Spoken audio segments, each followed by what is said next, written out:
Hi. Welcome to the special edition of... I know you fucking lying.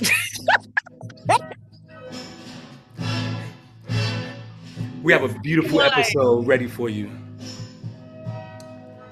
This episode is brought to you by Isaac Hayes. 1 second.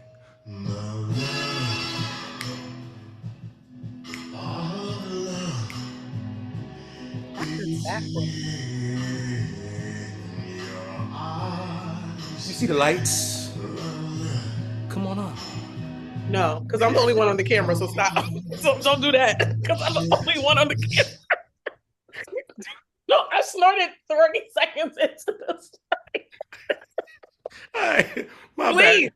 bad. Listen, I've been snowed in for 2 days. You know I'm not used to being in the house this much. This is a lot. I've been drinking.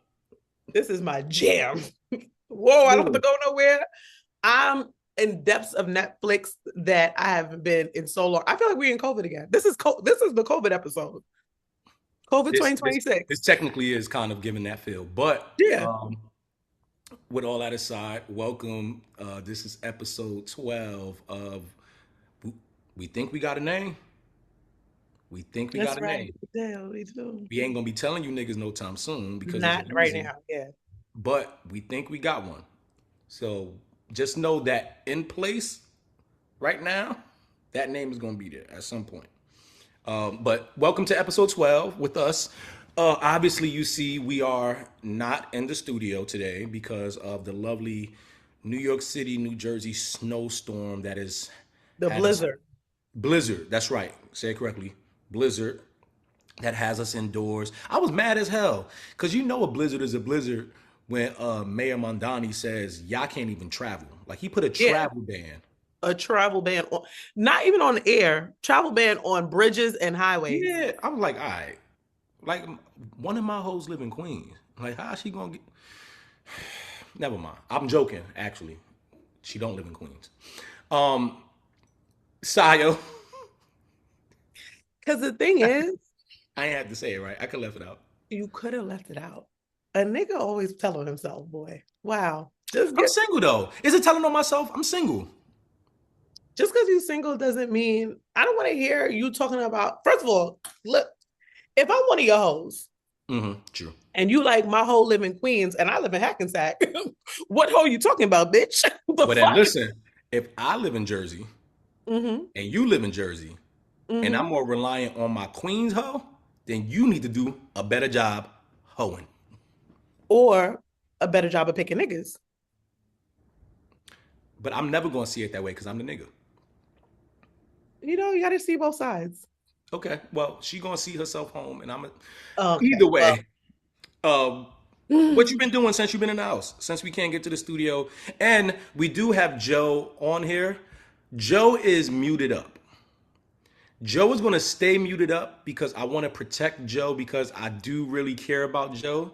But if Joe unmutes, you'll have let's just say Joe is not in the United States of America right now.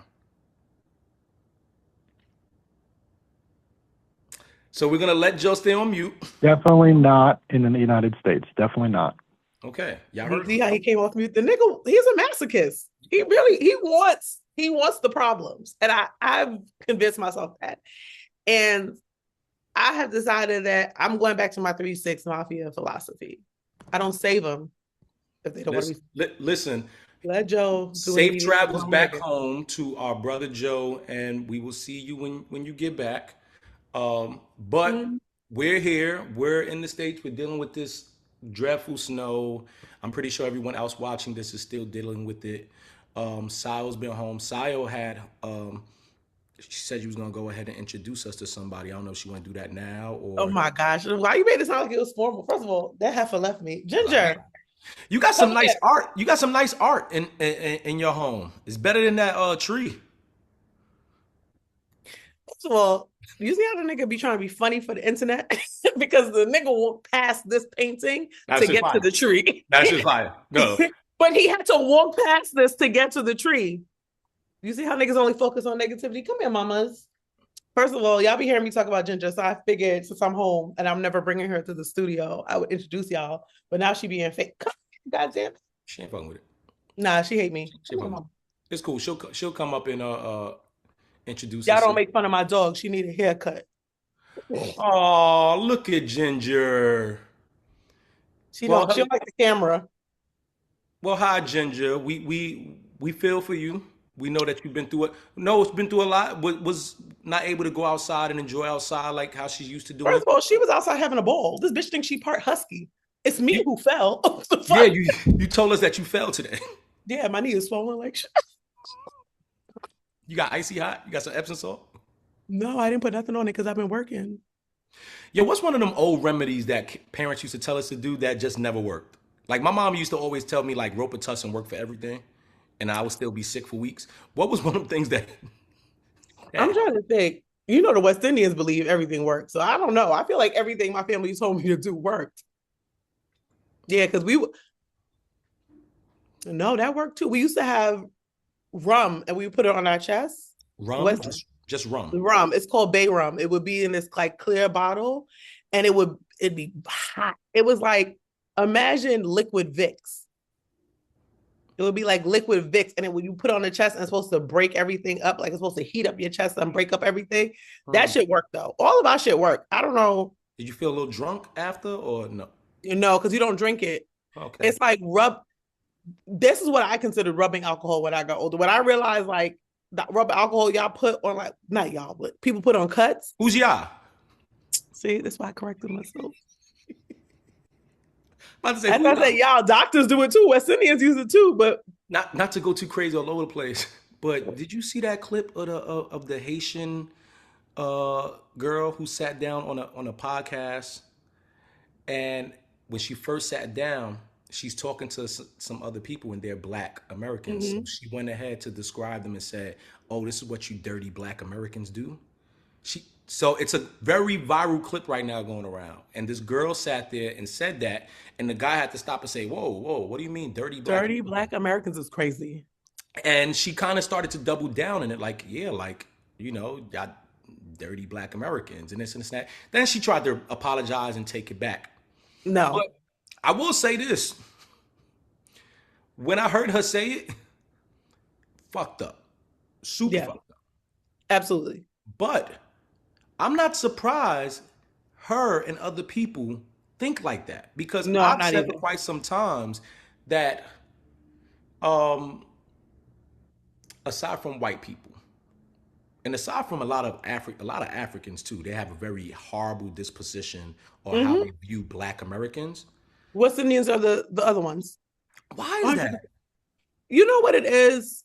I think that there is a disconnect between the diasporas. Don't make me get into my Mark Lamont. Here we go. Come on. Don't let me use my degree. Yeah. But I've always said this, because the thing is, it's not just like Africans towards Black Americans or West Indians towards Black Americans. It's also Africans towards West Indians and vice versa. So that's why I'm like, I think it's the same. We are so close and we have so many of the same fundamental rituals and things like that, but it's just lack of communication and understanding of the other cultures, because they are so different. So you grow up, like, I remember I used to date a lot of Nigerians. Okay. That was back in the day. I've changed. What? Nigerians. Okay, we listening. I've changed my life. I don't date African men. That was your type? You just that was your go-to? I did love an African man, because you know why? I love a Nigerian man because they was tall. They was always built, like they had that special, like that specific built. Yeah, I wouldn't built. And then, depending on the type of Nigerian, there's Igbo. Well, there's more than two, but it's Igbo and Yoruba. Some of them spent a lot of money. And that's because they had all them fake watches in the briefcases. And what you call it? One of my homeboys, he had real Gucci on when we were in college, and I was like, I've never seen a real nigga, a real Gucci belt in college. We're all struggling. The nigga would be in the party, Gucci down. It's like, Our shit is from Charlotte Russe. We went to the mall. Like, Oh, I remember those stores. Charlotte Russe. mm-hmm. What was the other one y'all had? Rainbow. Rainbow. Yeah, we love the Um, Rainbow. there was another one. Easy Pickings. Easy picking. When we got a little elevated, we went to Express dresses Okay. for like when we were in our 20s after college. So, but anyway. So I used to date a lot of Africans. And I remember like the first guy that was Nigerian that I was dating and I told my family about, they were like, oh, be careful because African beat their women. And I was like, first of all, I have a lot of African friends from college, but I didn't know. Like I tell this story all the time, and this is how I know it's bad. And me and her are friends now, whatever. When I first got to college, there was this girl. Her name is Beth. She's Ethiopian, gorgeous, stunning, Okay. stunning. It's a horrible name. Her name is Bethlehem. Her first name is Bethlehem. That's also a Or no, sorry. Yeah, it's a traditional Habesha name. It's a traditional Habesha name. okay. So I'm saying her name is Bethlehem. It's Betu, but whatever. Anyway, point is, stunning. I said, girl, where are you from? You are gorgeous. And she was like, Ethiopia. And I was like the real Ethiopia? And she was like, why would I be from a fake Ethiopia? She was like, I was like, the only Ethiopians I've seen have been on TV and the ones where we have to sponsor them. So I didn't know that they were. You didn't say that. I'll swear on my life. You was not that ignorant in college. I was. Because the thing is, New York is a melting pot, but certain time, and I say this, I don't know if this is everybody's experience as being West Indian coming in New York, but a lot of times when you come to New York, you stay in the communities that feel familiar. So I was in the Bronx with all the West Indians. When I went to high school, it was West Indians and Dominicans and Puerto Ricans. There was like maybe one white girl, two white girls. I went to Mount St. Ursula in the Bronx. Shout out to Ursula. And then it was like two girls who we were close with who were Ghanaian. But like we really didn't hang out with their families and things like that. And it wasn't like they were really bringing their culture. There was not a lot of African girls at Ursula. So getting to school, I had access. You think you live in a melting pot, but going to Temple was like really a culture shock. Yeah, that's exact word, culture shock. Because I'm like, first of all, I didn't even know that there were Africans that had hair that looked like they was Puerto Rican. I was like, it's so funny because even when I hear people say that, and I think, because I used to be like, damn, that's crazy. But when I think about it, I had like a privileged childhood as far as being culturally experienced in different realms and seeing different cultures. Like from high school pretty much on, like we traveled the world. Like we went overseas. We saw different cultures. We performed for different ethnicity. Like we literally spoke different languages through music. So a part of that was learning some of the culture and learning some of the reasoning to why phrases are said this way or dance movements were done this way. So I forget sometimes that me and all the kids that were from the school we from, that we were actually privileged to see these things. I was always shocked when I heard other people from the neighborhood, like Spanish people for sure, had a lot of very nasty things to say about Black Americans. And my mom, is Black American. My sister's Black. Like I was raised in a household, to me, that was a Black household. So whenever I heard, Spanish people or Caribbean people, and I can't say Spanish people because my father was Spanish, so I'm half Spanish. But I never understood it. Never got it. So when my grandfather used to say it all the time. My grandfather used to be like, yeah, the only two smart people is Jewish and Albanians. And I'd be like, what about the Black? What about us? Actually, what about the Caribbean people? But no, super siloed. And like my mom didn't even want me taking the train to Manhattan. Like she'd be like, yeah, if you're gonna go hang out at Barcode, go take the bus. I'd be like, you think I'm taking the bus from the Bronx to 42nd Street? All right, girl, hopped right on that 5 and lied. Like I'm getting on the train. What did you think was going to happen differently from me on the train? She thought I would get stuck on the ground and someone was going to stab me. My family was the bus. The bus is better to her. Traditionally, was safer than the train back in the day because you could get off as well. Yes, you could get off. But I'm just like, my mom also took neither one. I could probably count on my two hands how many times my mother has been on a train or a bus. Like, when's the last time you've been on a train? Me? Yeah. The other day, I took the train to go to work. Really? Like one stop. Oh, You don't give me train person. I don't like, first of all, the only reason I go on the train is because I like money. And I like the job that I'm doing. I hate the train.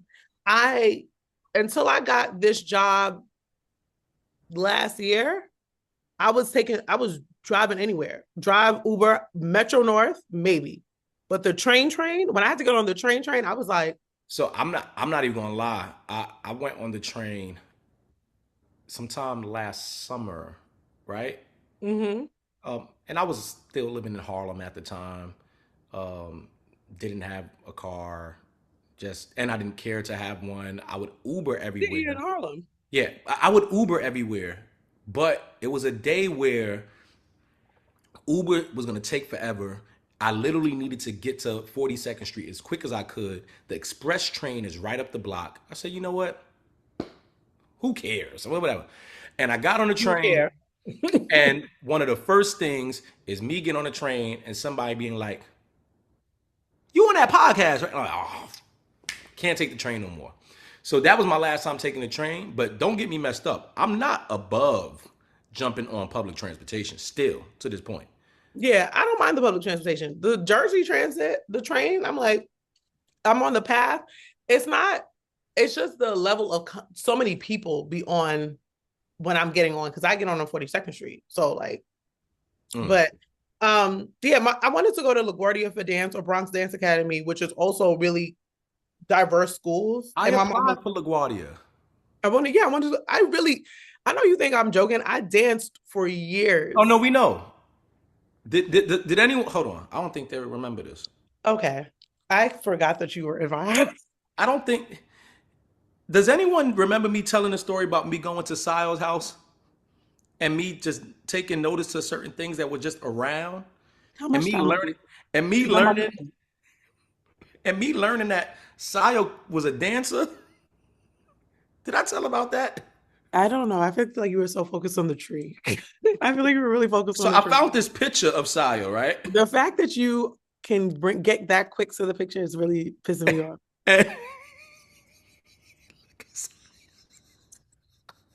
You know, I see this and I want to just say, in the jungle, the mice beam away. Put the fucking phone down. Put the phone down, nigga.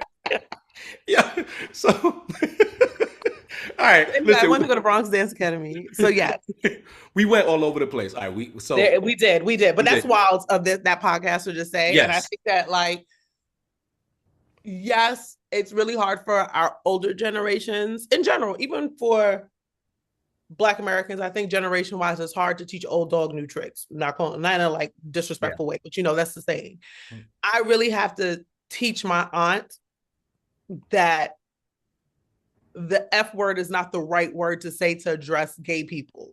Like she thinks that's the right word. Really? Like, just because that's just how they grew up. And I'm like, no. Like, sometimes after I had the conversation with her, she'll say it and she'll whisper. And I'm like, whispering it doesn't make it better. You have to say gay, LGBTQ, and like older generations where they like, we so soft. You can't do nothing to a girl now before she start complaining. I'm like, no, you weren't supposed to do it then. It's just that nobody gave a fuck. Yeah. So I think it's just hard to teach other people, but I feel like millennials know better now. Like, we are all like, okay, our parents were just secluded. They were in a silo. They didn't know better. They came to America. Our parents were ignorant. Yeah. Okay. So we'll do the ignorant word. But our parents were ignorant. Yeah. But we were exposed differently. You didn't just come here from Haiti. Like, how long have you been here? You grew up here. You should know that it's not like that. And even if you don't agree with everything that, like, I don't know, I don't even want to say agree with anybody in the Black American culture, because there's nothing to agree with or not. Like, it's their culture. And just like you expect them to respect ours, we should be respecting Black American culture. So I found it funny, and a big part of it is because it is Black History Month. And I know there's a lot of people that are kind of like, why do we need a month? I'm not one of those people. I feel like there should be acknowledgement. It should be all year round. But all these presidents, they get a President's Day, we get a Columbus Day. Fuck it, let's get a whole month. Why would we not get a month? Let's get it. Like, But I find it interesting that I feel like this year, or maybe the past few years, Black History Month has not been like as celebrated big? Or as big, or as like, especially rest in peace Jesse Jackson passing, child. a prominent figure in Black history. It feels like we haven't celebrated his life and what he's given us properly, even within this month. Then you got this clip floating of this Haitian girl saying that about Black Americans. And another part, I know we all over the place, but say it. We got white people with Tourette's calling people niggas on stage. On television. Not even on stage, on television. So for anyone who doesn't know, and they should know at this point, Michael B. Jordan and Delroy Lindo, who are both in the movie Sinners, which is a great movie. I don't want to call it a Black film, but it has a lot of Black nuance, a lot of Black representation. I think it's a Black film. Yeah. And they're on stage. You know what? Yes, it's a Black film. Fuck, we repping it. Black film. It's a Black film. And they're on stage at the BAFTA Awards and presenting or talk, whatever the fuck they was doing. They were presenting, and a guy by the name of, let me get his name, because I want to make sure, we need to make sure that the people that do stupid shit, we say their name just as loud. Oh, yeah. Say it loud and proud. Yeah. John Davison. Mm-hmm. John Davison, who is a Tourette's campaigner. He suffers from a very crippling disorder. So I want to acknowledge that first. Yes. He's in the crowd at the awards, and at the end of Michael B. Jordan and Delroy Lindo speaking, it wasn't even in the end. They took a pause. Awkward pause, because I think they were reading the teleprompter and were taking a pause to go to the next portion. Yeah, and he shouts out, "Nigga." Does he? And not the way I said nigga. He said nigger. Yeah, he went crazy. Nigger. Yeah. He says it, and obviously you can see Michael B. Jordan and Delroy kind of like taken aback, but professionals, they continue on. For this to happen during Black History Month, to me is fucking crazy, but it happened, and there was no pushback because, of course, the guy has Tourette's, and some people feel like, it's out of his control. It's not something that he meant to do or offend. Before I give any thoughts, because I have a lot of thoughts, Jamie Foxx had thoughts. He had spoken, said he thought it was bullshit. It seemed convenient that this guy says that at this moment, whatever, blah, blah. When you saw that, Sayo, what side of your right hand wanted to slap his left or right cheek? Oh, it wasn't even him. Okay, let me be clear, because I respect the disabled community, the differently abled community. Yes. Okay. And I'm going to preface this by saying, I have worked with differently able people. My younger brother is technically disabled. He has autism, but his autism he got the same autism I do at this point. He's fine. He's a little socially awkward. He good. I watch, my mom is a nurse, and before she did what she does now, she used to take care of people with Tourette's, and like one of her patients. And I used to be so fascinated, because I'd be like, why can this little boy say motherfucker to my mom? But I can't. I used to deep dive on Tourette's. Look at you personalizing Tourette's. I used to deep dive on it when I was younger. And I also watched that girl on TLC, Braylon. I like her. I love that shit. I'm so interested in people with Tourette's, and I don't know why, but I want to ask a question about her, because I thought she was cute, right? Okay. I always wondered, because she's married now. I always wondered, like, if the Tourette's happens, like when she like. I'm sure it does. I think they've addressed it. There's a Black creator. I have to get her name, but there's a Black creator with Tourette's, and her platform is explaining the different things about her tics and stuff like that. And she has also said, she's like, now that this has come up, Tourette's is not something that we can help. It's a tic. We literally can't, we think it in our mind, or it comes up to our mind and we can't say it. It's not like we voluntarily think it. It just comes out. understandable. I'm gonna give y'all that. I'm gonna give it to y'all because I don't have that. I don't understand it. Mm-hmm. She also said that we feel embarrassed and we feel ashamed after we say it. What I'm pissed about is, one, the BAFTA, I forgot what it's streamed on, but it's not live. No. I think there's a little bit of a delay. They could have edited it out. There was enough time. Most shows after the Super Bowl event with Janet Jackson moves on a 7-second delay.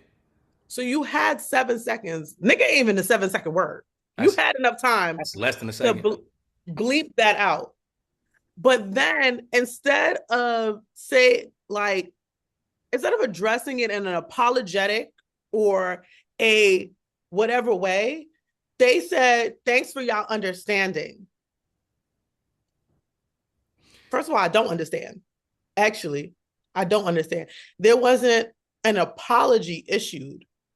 There wasn't an opportunity to be like, hey, you know, he has Tourette's. Yes, it was based on what I think he's there because a movie that was nominated was it I Swear? I think that's what it is. Uh-huh. So you're there, understandable. It's a big moment for you. Obviously, he's embarrassed too, probably, to be able to scream it. But instead of you taking the time to be like, hey, here's a moment to educate people on what Tourette syndrome is. And also, here is a moment to understand that this word is still terrible, no matter how it comes out, whether it's voluntary or involuntary. It is a terrible word, especially to say to two Black people when they are on stage. You said, thank you for your understanding. Yeah, you know, Tourette's don't stop white arrogance. White arrogance still gonna exist.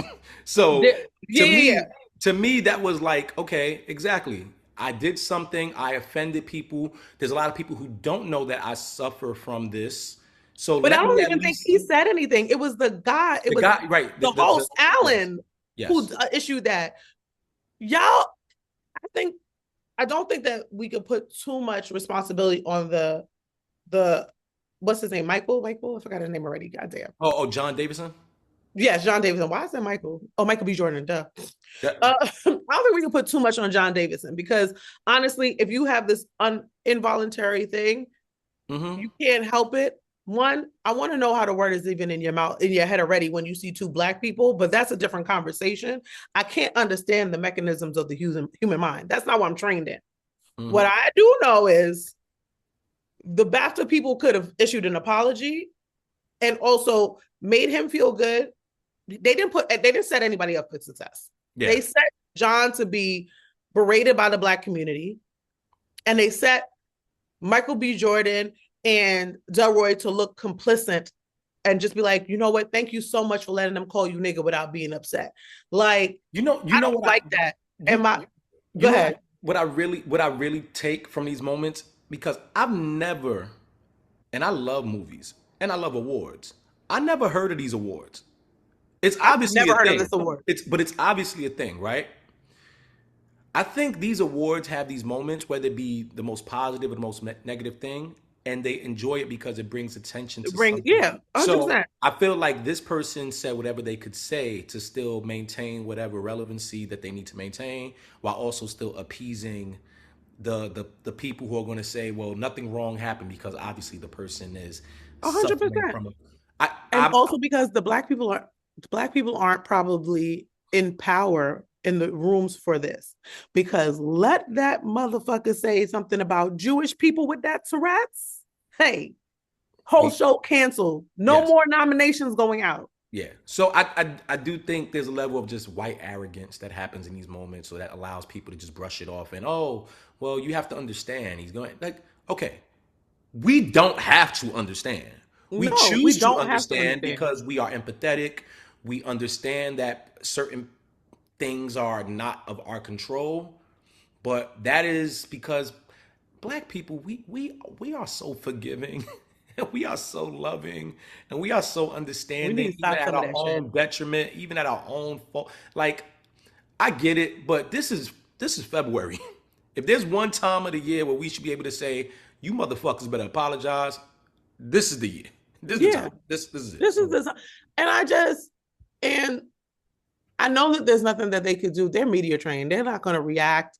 They are being understanding, because whatever they would have said back to him would have been just as bad and like would have been harmful to their image and their career.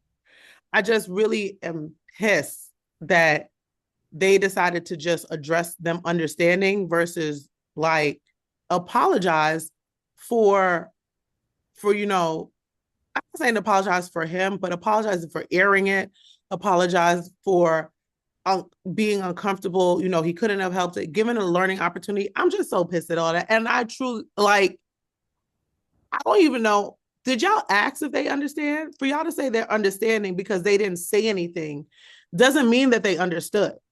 It just means that they didn't react back and call him a slur. And I don't condone the slur they could have called him, because I don't like that slur. Yeah, I don't want to do that. But I will say, no matter what, whether right or wrong, I did appreciate. Give me 1 second. Let me pour up my wine.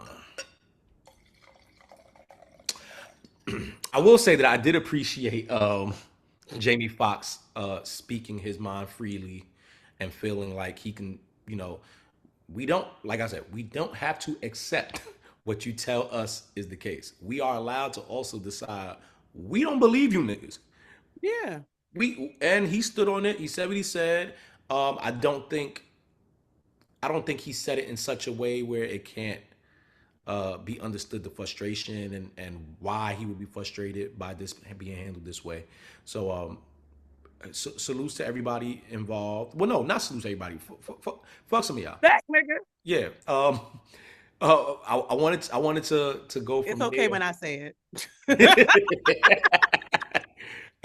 I wanted to speak to something that I really did enjoy this month, and I'm gonna be big on speaking about this. Is I was watching the Clarissa Shields versus Crew-Dezurn fight, right? I think I'm saying last, and they had Kelly Price singing the national anthem. Kind of. Kelly Price comes out. Music is playing. She taking her time too. I like that she took her time. She ain't rushed. Really set us up. Set us up. And you motherfuckers who threw this fight, the fact that y'all had Zeus a part of this shit was funny. The fact that y'all had OnlyFans as brand ambassadors for, there's a lot going on. I didn't know that part. Yeah, it's a lot going on over there. I'm not even going to lie to y'all. I watch a little bit of Zeus. Me too, but okay. But it's already. Jocelyn's Cabaret. Wow, entertainment. Don't get me started. All right, entertainment. No, Kelly Price comes out. Sorry. Kelly Price comes out. National anthem starts, and she goes into the last 4 bars of it. Let our rejoicing rise. Oh no, that's not it. Sorry, that's Lift Every Voice. I was like, that's see, I don't even want to remember how the national anthem go. Fuck, she does the last 4 bars, and then abruptly cuts into singing Lift Every Voice. Amen. I thought that was some of the flyest shit I've ever seen done. It was wow. When asked to do the national anthem, this was a statement. It was clear statement. Like we forgetting what this month is about, and you know what? What I realized is, if she had to do that, that means they didn't hire anybody to do the Black National Anthem. No, but see, that's not true. They did. Oh, they did. They had a group. They had a young, and I can't remember her name, but a young lady and a choir singing "Lift Every Voice" right before her. Oh, I didn't see that. She just chose, I'ma just do it again. Oh, that's even better. Because guess what? I don't give a fuck. I'm saying, come in and say what I want. That's even better than me. Okay, I did not know that. It was fly. It seemed like there was a lot of Black control at this event because we had Zeus involved. We had Boosie walked Clarissa Shields out and did some songs. I don't know how everybody feels about Boosie, but Detroit loved it. They were singing every song, every joint with him. Boosie's songs go up. Okay, I'm not even gonna lie to you. Boosie, so he got a few there, but he's a lunatic. Yeah. But also, I understand. You got to get people hyped. But yeah, so and Clarissa had on her prom dress with her fur vest, her mink vest. Did you see Clarissa at the weigh-in? How she looked at the weigh-in? Her hair was laid. No, it was laid. She got a brand new wig, but she did not get a brand new stylist. All right, what do you expect? How do you think she's supposed to style herself? She first of all, she brolic. How do She's you not style? supposed to style herself. She can afford a stylist. But how do you style brolic? Like, how does that look? Like, how do I you? am not a stylist, okay? If she needs a stylist, Kelly Augustine, a Bronx bitch, she's a great stylist. Kelly, there's so many stylists that she could have engaged. There's literally, I am not someone who's ever been styled before, and I can name Jason Rembert, Kelly Augustine. You could have called any of these niggas and said, "Hey, measure me up." They might not be available for her. They would have. There's a million stylists that could have been available. Okay, and if she has been, and if that was a stylist, I feel like. Go ahead. She sees the comments. She knows she needs a stylist. Her style aside, I did enjoy her coming out there and putting on a show and through the press conference. There was a lot of ruckus through the press conference. Yes, there was. And she said that has nothing to do with me. Yeah. Keep that over there. I will say I do like that she just don't give a fuck. Like she just be doing her little dance. She be happy. She's happy for Papoose to be a nigga. So I'm happy for Pat. I've always liked. I don't know him, but I've always liked what I've seen and heard about him as far as a person and as a man. So yes, he looks like a very supportive guy. When he's with you, he's with you. He's locked in. Mm-hmm. I like seeing that. And I love that for him. I liked seeing her and the woman that she fought at the end of it piece things up. And before we even that, Clarissa Shields fucked her up. Fucked her up. Like easy. Like mink. Yeah, like Clarissa at some point people were like they were annoyed by the arrogance, or they were annoyed by how boisterous she was, but that's some of the same things. Can really fight. That's some of the same things I loved about Ali. Some of the same things I loved about Floyd. Some same things I loved about almost every boxer, black boxer that got into the sport who was ever doubted and at the fucking top of the fucking range. So I love that.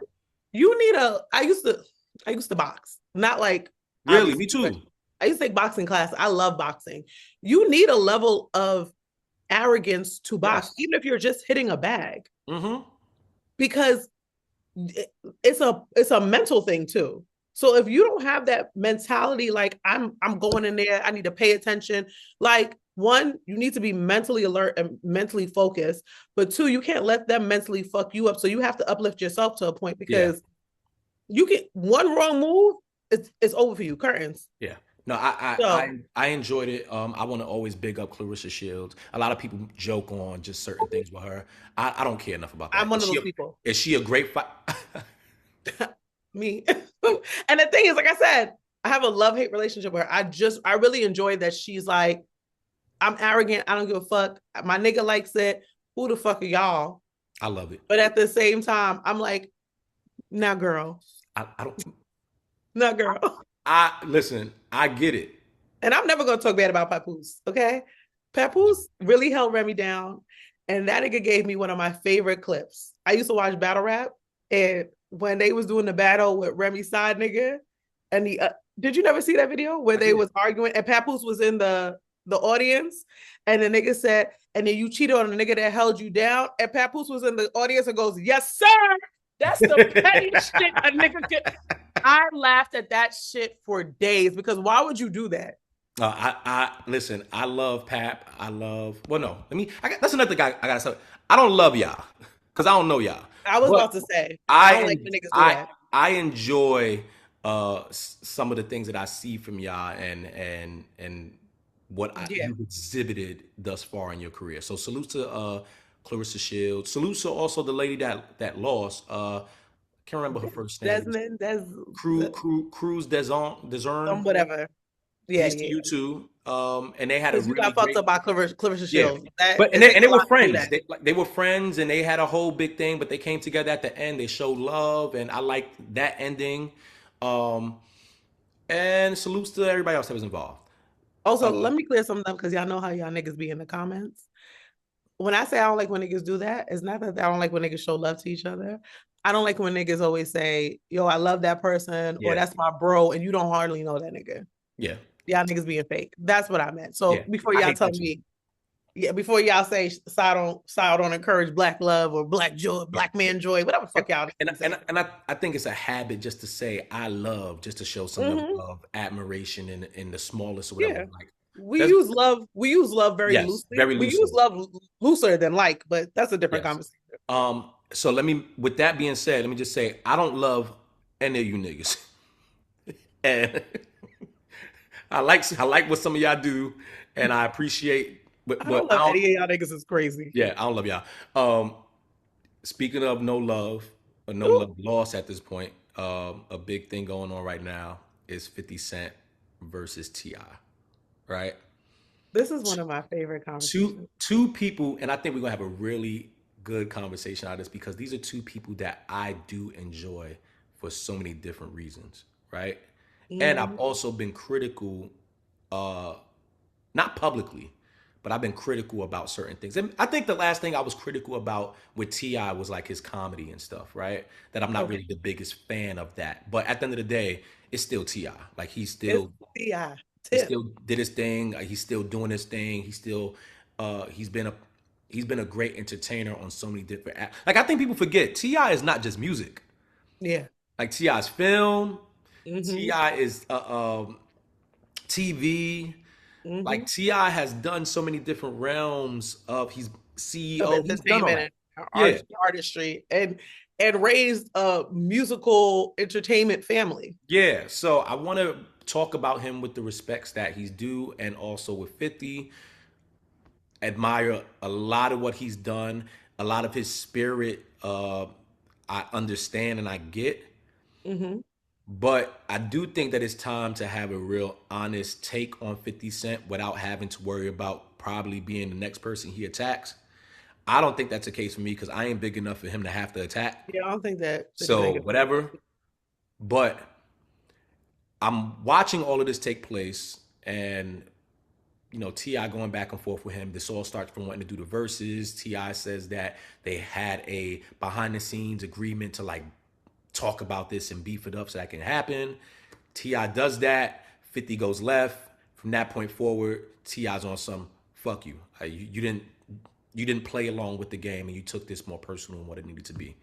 At a certain point, 50 posts T.I.'s wife, Tiny. He posts a picture of her. And I guess the type of picture he posted, I guess, is not supposed to be the most flattering, I guess. And then at that point, all hell breaks loose. T.I., all hell breaks loose, even to the point where his son, King, is now commenting and saying a bunch of crazy shit that I don't want to repeat. But can you give me your take on all this first before I go ahead and... Sure. I enjoy 50 Cent's pettiness so much. I know we keep saying he need to grow up. He does take it a little too far sometimes. Like bringing in, Tiny was minding her motherfucking business. She was at home, probably watching Zeus Network, and here she goes, and now this picture of her on the internet. However, I truly enjoy 50 Cent's pettiness.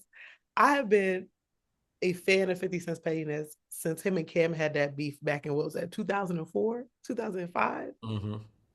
I used to sit up and watch them YouTube videos of them going back and forth. Oh my God.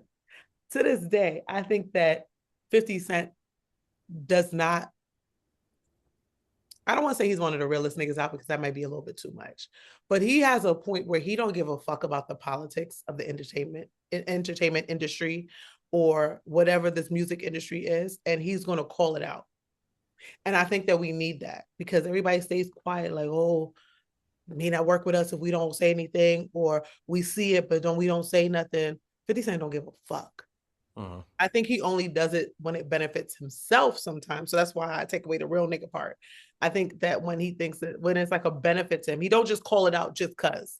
He does it for his own benefit or for his own satisfaction, but not for the betterment of people. Yeah. So I'll say that. So I appreciate that he does not hold his tongue when he thinks things are wrong. But I think that this was a little bit too much. And like now he's gotten into this pettiness bag. It's like part of his persona. So he don't know how to turn it down. And then literally bringing Tiny into this, like she really had nothing to do with this. Now she's offended. A Black woman is offended because you are having a beef with her man about something completely unrelated. And then now you're going back and forth with the son. Well, the son had to defend his mother. He had to defend his mother. And 50 Cent even gonna post that, remember that meme with the frog that we was all using? Yes. He kind of does look like that, but that wasn't nice for you to post. He shouldn't have posted that. So I just think, I think that this was a step too far for 50. Like, I didn't need this from 50. Like, I think we're okay. But T.I. also knew who 50 was. Like, nigga, sometimes you just can't engage with 50. Like, sometimes you just gotta that's a cancer nigga. Okay? That nigga's, cancer niggas is petty as fuck. Yeah. I think everything you're saying is accurate as far as you just can't entertain niggas who will go to hell. Yeah. And drag you down. And will sit there and because with hell with a smile on. Anything that you say to 50 is not going to bother him publicly. Now, we don't know what happens for him behind the scenes, but he's not going to react in the way that you will react. So you can say something about his mom, you can say something about his kids, whatever. But he's not going to give you... He don't even like his kids for real. Right. He's not going to give you the satisfaction of being affected the way that you're affected. Yes. Cool. And then also, he's also making money off the pettiness now. That DoorDash commercial, literally because he has beef with niggas. Like, okay, I will say this. I do think sometimes we can admire people so much that we lose sight that some of the things that they do is really corny and whack as fuck. And I want to also to be able to speak to when it is like entertainment and it's cool and when it's just out of line. This shit is out of line. 100%.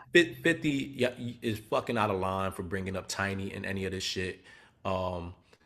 Just even some of the back and forth he's willing to do with women just in the past period, I think is whack, is corny as fuck.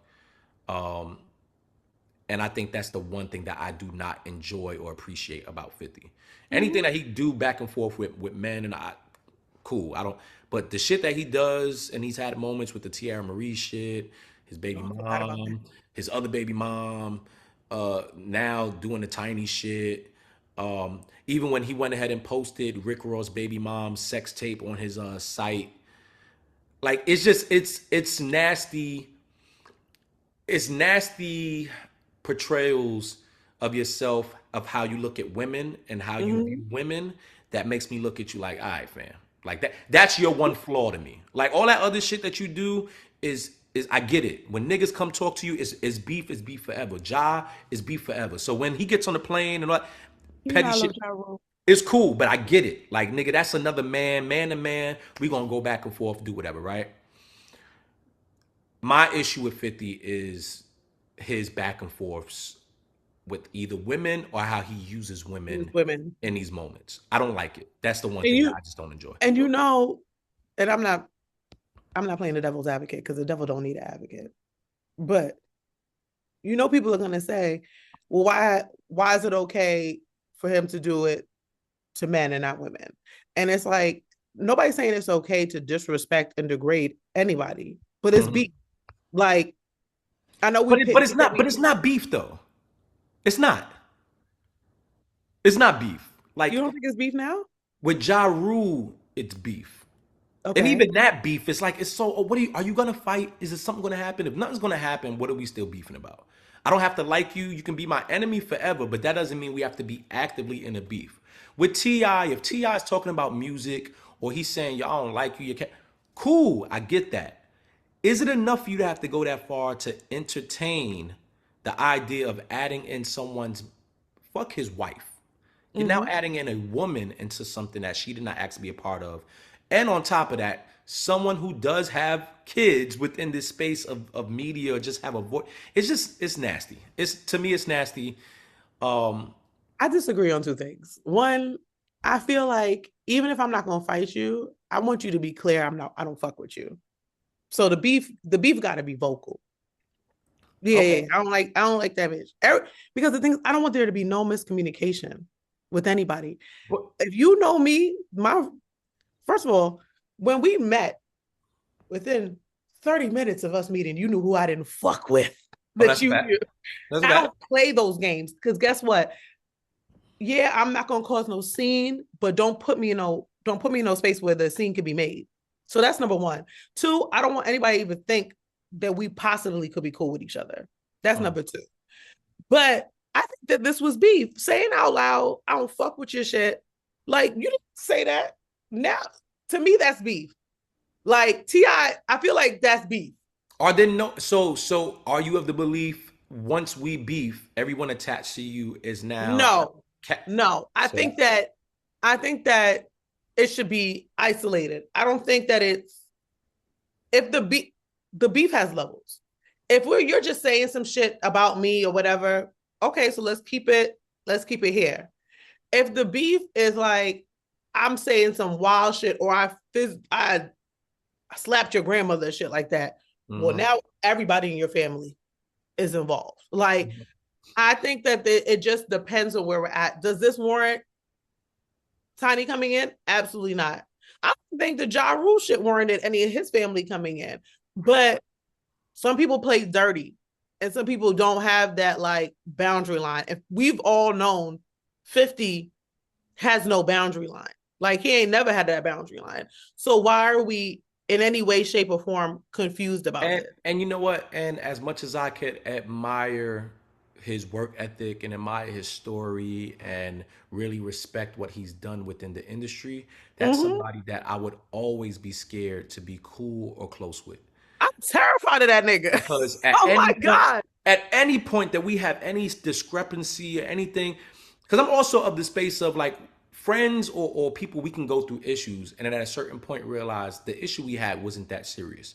But me getting over that would happen to depend on what it is that you do within that period of us having issues.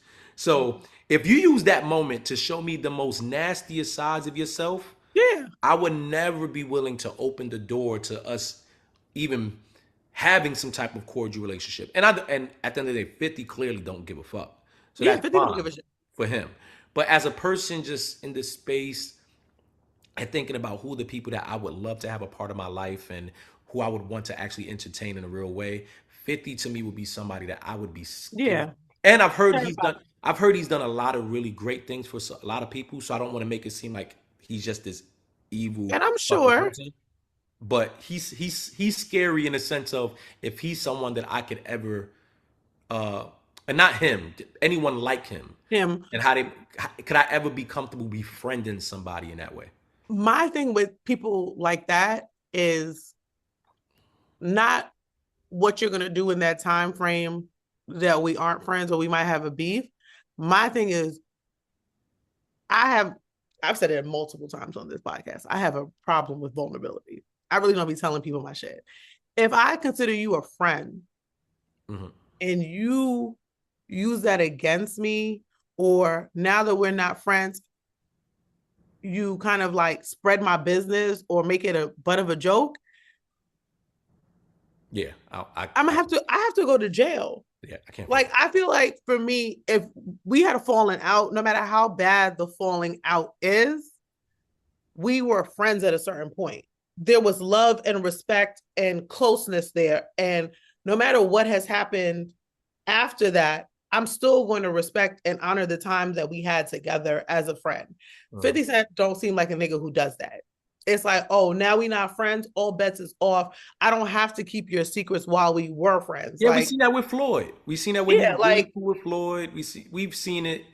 You gotta respect the time y'all were cool. Yeah. If you tell me some wild shit after, all bets is off now. Like, I do want to say though, I don't want to preface it like it's always him sitting on the negative side, because I'm pretty sure there's moments where people turn on him. I'm in sure. a certain way that makes him feel like, all right, all fucking bets is off. And that's fair for him to feel that way, if especially the person that you befriended now betrays you. So most villains are made. Most villains are made. Yes. So I don't think that 50 Cent woke up in the hospital out the womb and was like, you know what? Yeah. I'm gonna ruin a bunch of niggas' lives for the rest of my life. No, he's been through a lot. Obviously, we see the storyline across 17 different powers of what it was like growing up for him. But he's been through a lot, and I'm sure he came into this industry and has been betrayed and backstabbed and still has persevered, and he persevered on this pettiness. So obviously he's going to stick with what works. But I really just think that he needs a minute to be like, yo, certain things we don't need. Like Tiny really just, and I think what bothers me about Tiny is the whole thing with just kind of like Little Kim. Like she was in an entertainment business, so she did all these surgeries and things like that to get to what she thought would be beautiful. Mm-hmm. And it backfired. It does, like, you were beautiful beforehand. You're still a good person, whatever. So to have that constant reminder of the mistakes that you made when you were in a different place, an insecure place or whatever, like you can't just be chilling and watch that. You know what I want to say?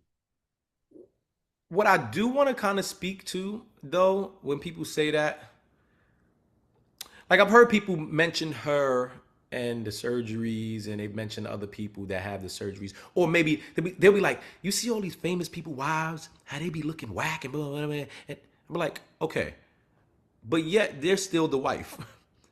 The person that you are fiending for, or you deem to be the most attractive, or whatever, boom, boom, have all the money, they're happy with that person, or they pick that person to be with, and your surgery built ass ain't got nobody. Like it's just it's one of those things where, okay, cool, physically might not be the most appeasing thing to us, but they're happy in their relationship. That man loves her. That man has kids with her. That man and any other woman that you might deem to not be physically appeasing, they are happy where they're at. And those are the people that were down with them when they had nothing, when they just started getting something. So build something together. Yeah. So I never considered anything about Tiny's looks or anything like that about whether she can obtain or sustain a man. And on top of that, Tiny clearly exhibits something other than a physical thing for T.I. or anybody else. She's been a boss of her own shit for quite some time. She's been a songwriter. She's been in a famous group. She's built her own infrastructure for herself, and she's still respected in the industry. That alone for a lot of men is attractive. Put aside anything else physically. So, but yeah, my stance is 50, this shit is corny. Leave women out of this shit. There has to be some boundaries, especially if they're not saying anything about you. You're talking about somebody else's mother. You should at least respect that. If you don't, it starts to speak to your character in a different way that we have to acknowledge and be prepared for the backlash that comes with it. So, but salute to both of them. I enjoy both of them in different ways and for different reasons. I do enjoy a lot of the 50 Cent pettiness, but this ain't it. Dude, I'm not even gonna lie about that. I ain't fucking with it. I also want King to shut up. You didn't have to jump in this, baby. I understand why you did, but I did too. But he wilded out. He did wild out because that, and he opened the floodgates to. He opened the floodgates. All right, but okay. So your mama, and anytime I hear you say Sharon, you and your mama have a different type of relationship. That's your mama. It ain't nobody on earth that you gonna allow to play with your mama. At all. King, he's saying, I understand. But the thing is, I feel like King has, this isn't the first instant where King be on the internet. We be like, all right, y'all. But that's King. King has more T.I. about him than as far as vocally than maybe the other sons do. He gonna say what he gonna say. He's gonna crash out. T.I. is gonna crash out. Certain matchups. See, this to me is, if we talking about like wars, this to me is a perfect matchup. Because T.I. is willing to crash out. Yeah. And this all started over a versus. Well, no, it started. Wasn't it versus? I think that's what's being said, but I do remember 50 joking about the T.I. gun cases and how can you get off with this amount of time when you got caught with this many guns. This has been happening for quite some time. Oh yeah, well, he's not wrong about that. We all said that. Yeah. So I do think that there's a little bit more behind it than just this versus competition I shit. mean, but I don't feel like that's a personal insult. I feel like that's math.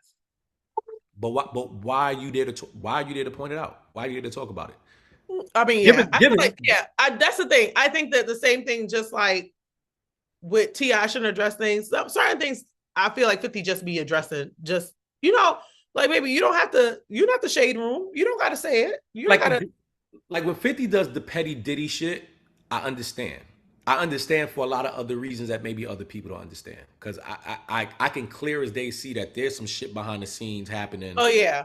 that Wasn't whatever he said about the with the shopping trip? Did he try to take him shopping? that That but shit rings in my head. people forget 50 wrote for Diddy.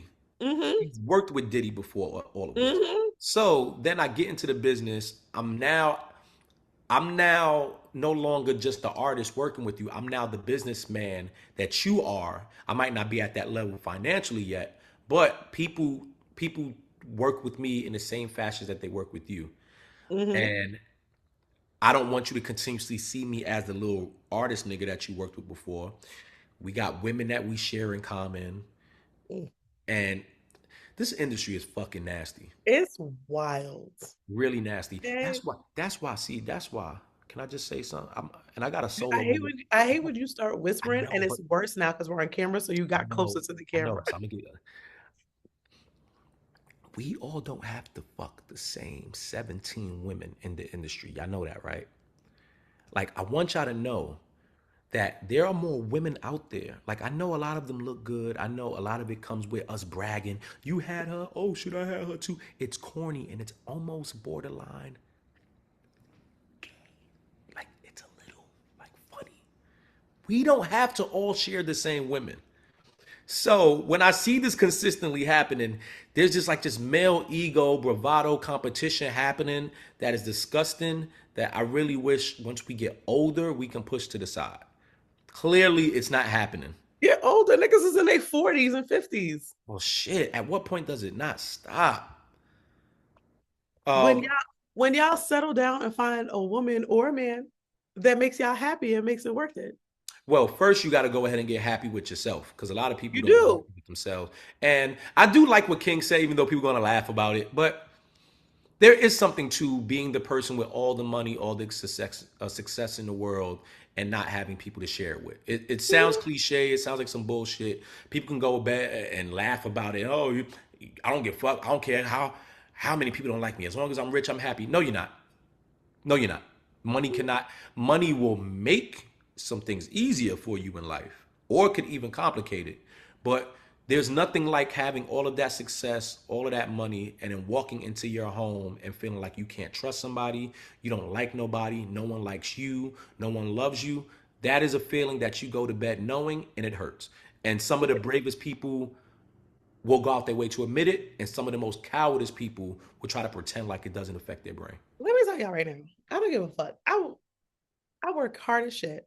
And I have a great group of friends. But when you have a hard day or something's bothering you or things like that, like sometimes being in the house by myself when I'm just like, yo, today was just so emotional or whatever, and you don't have someone physically there to support you, that shit is hard. And I'm sure I got more friends than fucking 50 Cent. Because that nigga alienated a lot of niggas. So I could call any of my friends right now and be like, yo, I'm having a really rough day. And if they can, they will drop anything and be present. I don't even know if 50 Cent has that. And I hope he does, because I want everybody to have that. Probably does, but maybe not. But it still sucks when it's like you are so successful. Like you, even the what's the girl that he used to date? Not Vivica. Cuban Link? Cuban doll. Cuban link. Cuban One of the Link doll? Cubans. One of the something. Cuban something. Yeah. She's stunning. But I follow her. I really don't follow a lot of like rappers and stuff, girlfriend, but I do follow her because she seems like a genuinely nice person. Like even how she plays around and stuff like that. I'm like, when they broke up, I was like, oh, it's 50. It's definitely 50. I'm like, Well, I don't want to do that. It I'll could do be. It could be, but I it don't. could, honestly, if 50 Cent watch this, please leave me alone. I've been through enough. I'm gonna keep it a stat. Life. If at any point you do see something like this and it does come across and you want to feel like yo, fuck you niggas, and I want to air you out, please don't. Please I don't listen to have what enough. he said. Listen to what Yeah, he said, and at least don't do it to the black woman. yeah, I don't have I don't enough want you to do it pettiness. to Emanny either, but please don't do it to me. I got enough. And let me make all right. See now, this is when you get corny because sometimes you got to match like super super tough with super super corny and scary. 50.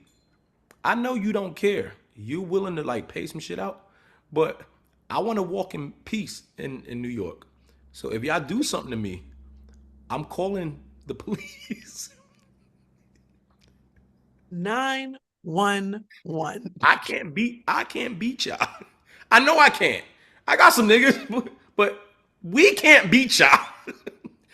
I'm calling the police and we're gonna sue for the highest amount. Listen, And please. and then after that, I'll let you produce the show about y'all beating my ass. I don't get, we can make this work. 50 probably buy the fucking productions. He probably buy this podcast No, under LLC. you gonna buy me, nigga. How much it costs to buy you? It's a price. I'm about to say, and I'm not even trying to sound crazy. 50 can definitely afford me. Like, Nigga. I'm in the negative in my net worth. So, Yeah, we can figure this out. he probably got to pay a few government loans and shit No. like that. And the nigga's like, hey, Sio, I'm putting a buyout number for both of us together in my head already. And it ain't that, and it's not that much. it's not. And that means we got to work harder too. Sad part. We got to get our shit up. We got to We get gotta going. work harder We gotta because get if 50 Cent could come in and buy us like a fucking Lamborghini, race, no, That's crazy. please, All please. right, moving on from 50 and Ti. I wanted to talk about, and this is a very serious thing that's happening right now. Okay. Right now, Mexico is going Boy. through a crazy time under fire. The cartel is running amok. Amok. They running amok. I think the cartel boss's name that was I believe he was killed, right? Yeah, he He was they killed. unalived him. I think it's El Mancho. We know on social media. I don't have to say unalived. Yeah. Well, I want to give you more detail, but I'm be honest with you. I'm scared of them cartel niggas, Boy, and I'm never going to Mexico. There's places on earth that I never want to go to for these reasons because I just know that the government just has no real. Mexico has no control over the cartel over there. Like Yeah. I have a friend. the cartel has control of the government, actually. Yeah. It's like, So we funny watch enough, enough cartel shows. I have a friend who's out there right now. What? Not a friend, like an acquaintance, and she's out there right now. And I hope she make it back because I want to see her again. Never mind. But she out there right now, and I'm speaking to her, and she's like, "Yo, it's crazy. You know, we got to stay in one place." Blah, blah, blah. I'm 20. I'm 20. I think she said 20 hours away from the actual border. If I wanted to come back into the States, and there's no flights until Wednesday, and the cartel is threatening to come into civilian homes and hotels. And Yeah, they said they dragging niggas out. Did you not see that video of them running up on the gas station and setting that shit on fire? I did. And it's not the first time that they went this crazy. First of all, there are 19 million fucking cartel shows on Netflix right now. Yeah. Them shits didn't come out of nowhere. The cartel, I don't even want to talk. I don't even want to misspeak because them niggas will find me to make sure I clarify. No, I'm gonna get the His name is El Mencho. He's the head of the Jalisco. I'm not sure if I'm saying it right. The Jalisco New Generation Cartel. Okay. Okay. Yes. Yeah.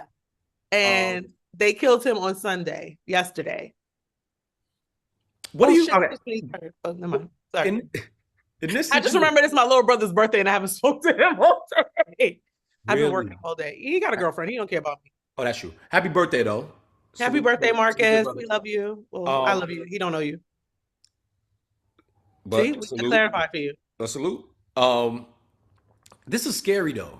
This is scary. Yeah. One of my biggest fears of ever traveling overseas and having to be worried because I do like to travel alone. I would be the person to go book a trip to Russia or book a trip somewhere for You want to go to Russia?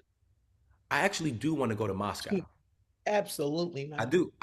I want to go. I do. So, but I always like to go there. I want to move on my own time. I want to go. I don't want to have to worry about nobody else's schedule.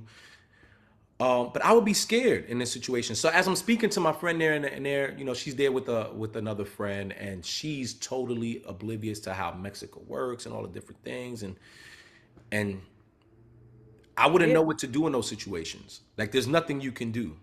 There's not. What I'm about to say. What can you do except for pray? Like, have you ever been to Mexico? I know you say you never want to. You never want to go. Have you ever been? No, I've never been to Mexico. I love Mexico.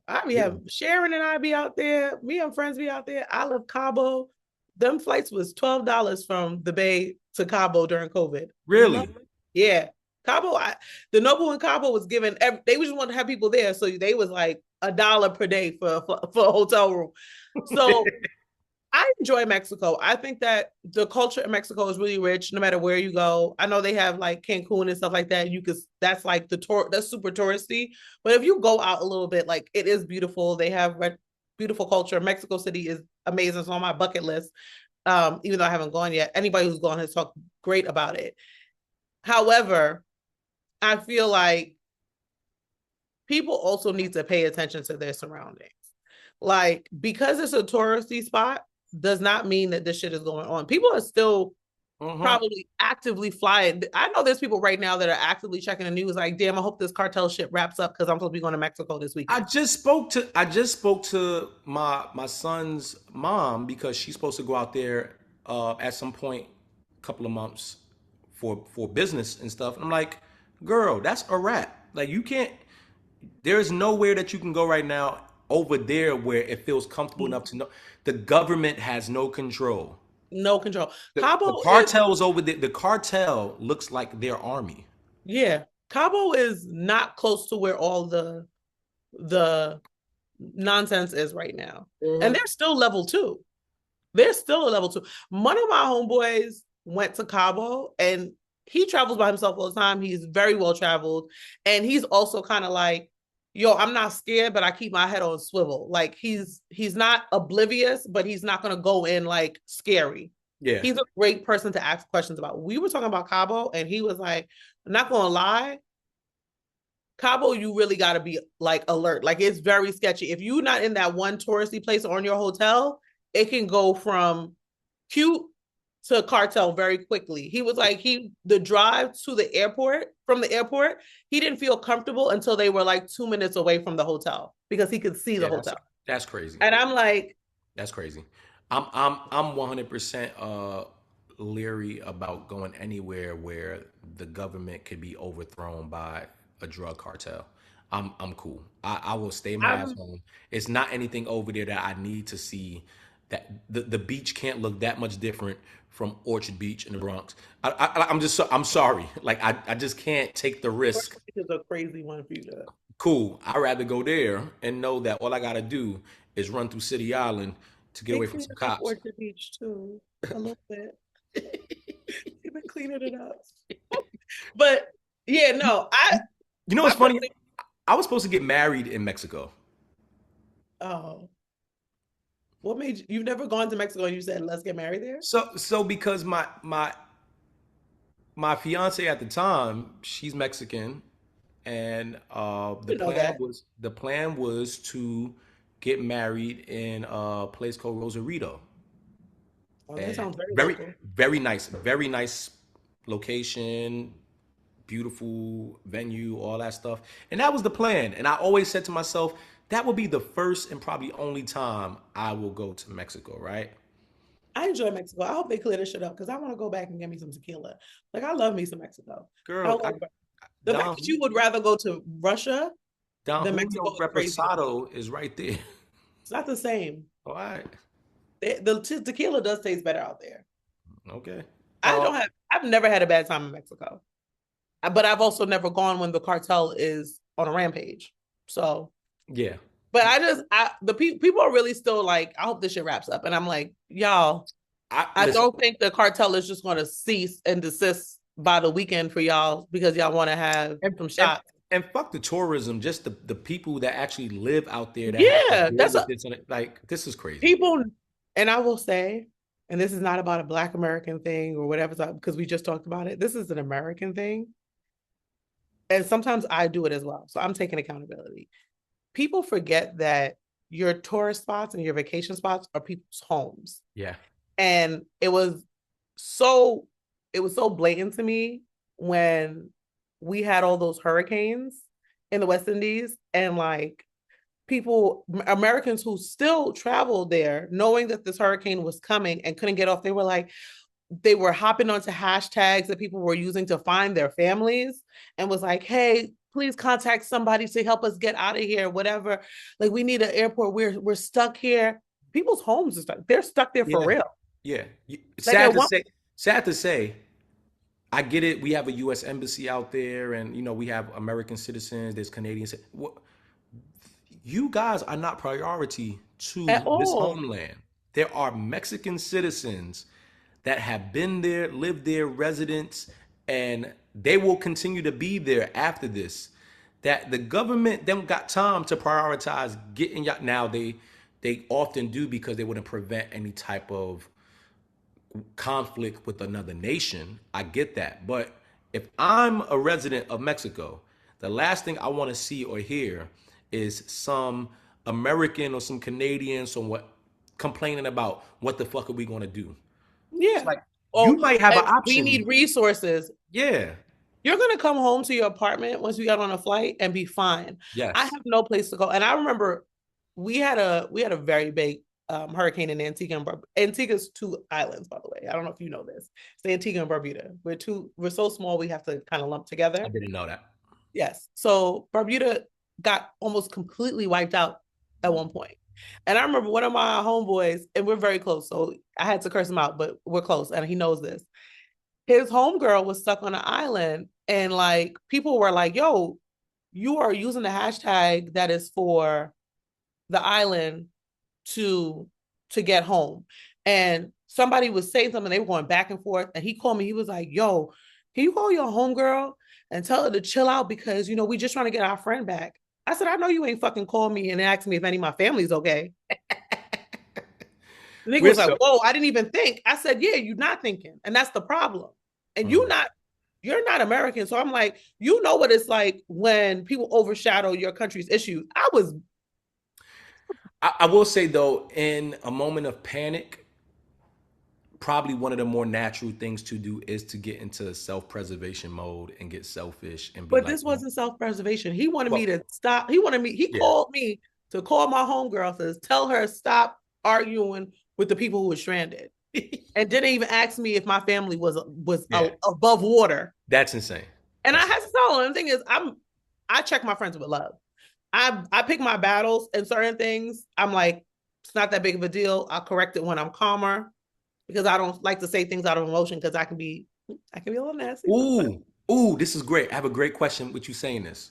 Okay. Because this way we can involve Joe in this, since he's been on mute this whole time, right? Joe, are you going to be able to come off of mute is a question?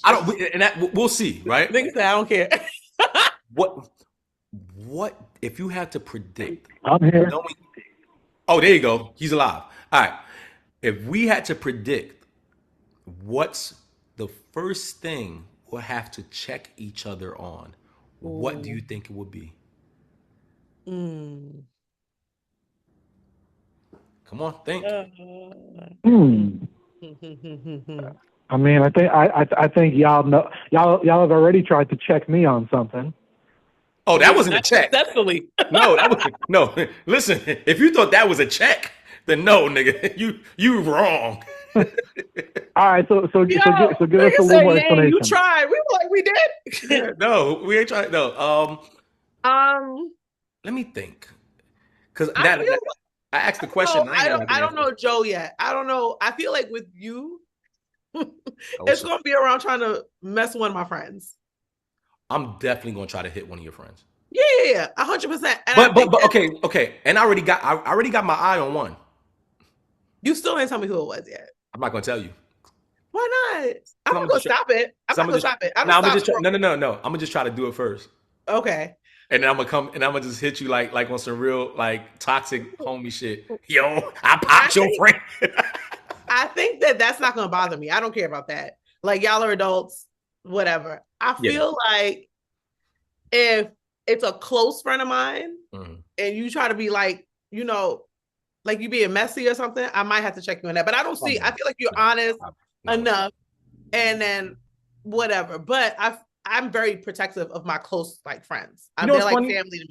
You know what's funny? The one thing that I wouldn't do is is knowing that there's certain people attached to you in a certain way and take the risk of anything looking like them being played with, because they can also be. I don't think you'll do it maliciously, but I feel like I'm gonna have to call you, be like, no.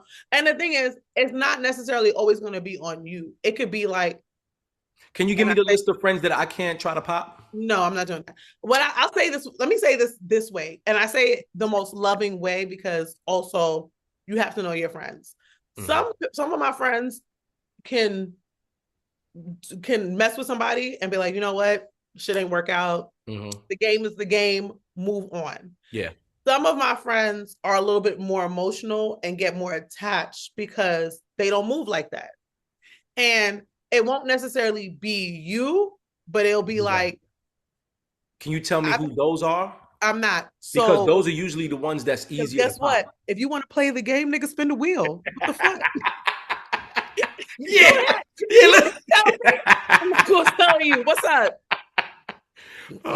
All right. So out here, just spin the wheel, see what you get. All right, so we figured it out. All right, so we figured out Sio's thing for me. Joe, do we have a?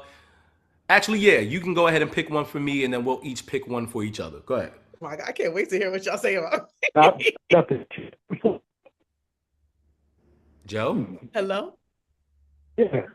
You broke up a little bit. You're breaking up, sir. Is there Wi-Fi where you're kidnapped at? It's a little bit of a struggle. It's a little, a little off. Okay. Okay, well, how about this? Because for the better sake of the audio for this episode, let's let you answer this when you actually are back on U.S. soil. Okay. Exactly. I like that too. All right. So wait. Okay. So then you said bye? No, did he just say bye? Yo, I can't. I'm here. I just be right. I'm here. I'm not going. No, I know he wasn't leaving, but saying bye is jokey as fuck. So Sio, you don't have one for Joe. I don't. Tell me yours for me, and then let me think about Joe. Because the thing is, I feel like Joe needs to be here for us to say Joe's. Like, he needs to be able to reciprocate. You know what's funny? In talking to you so far and getting to know you,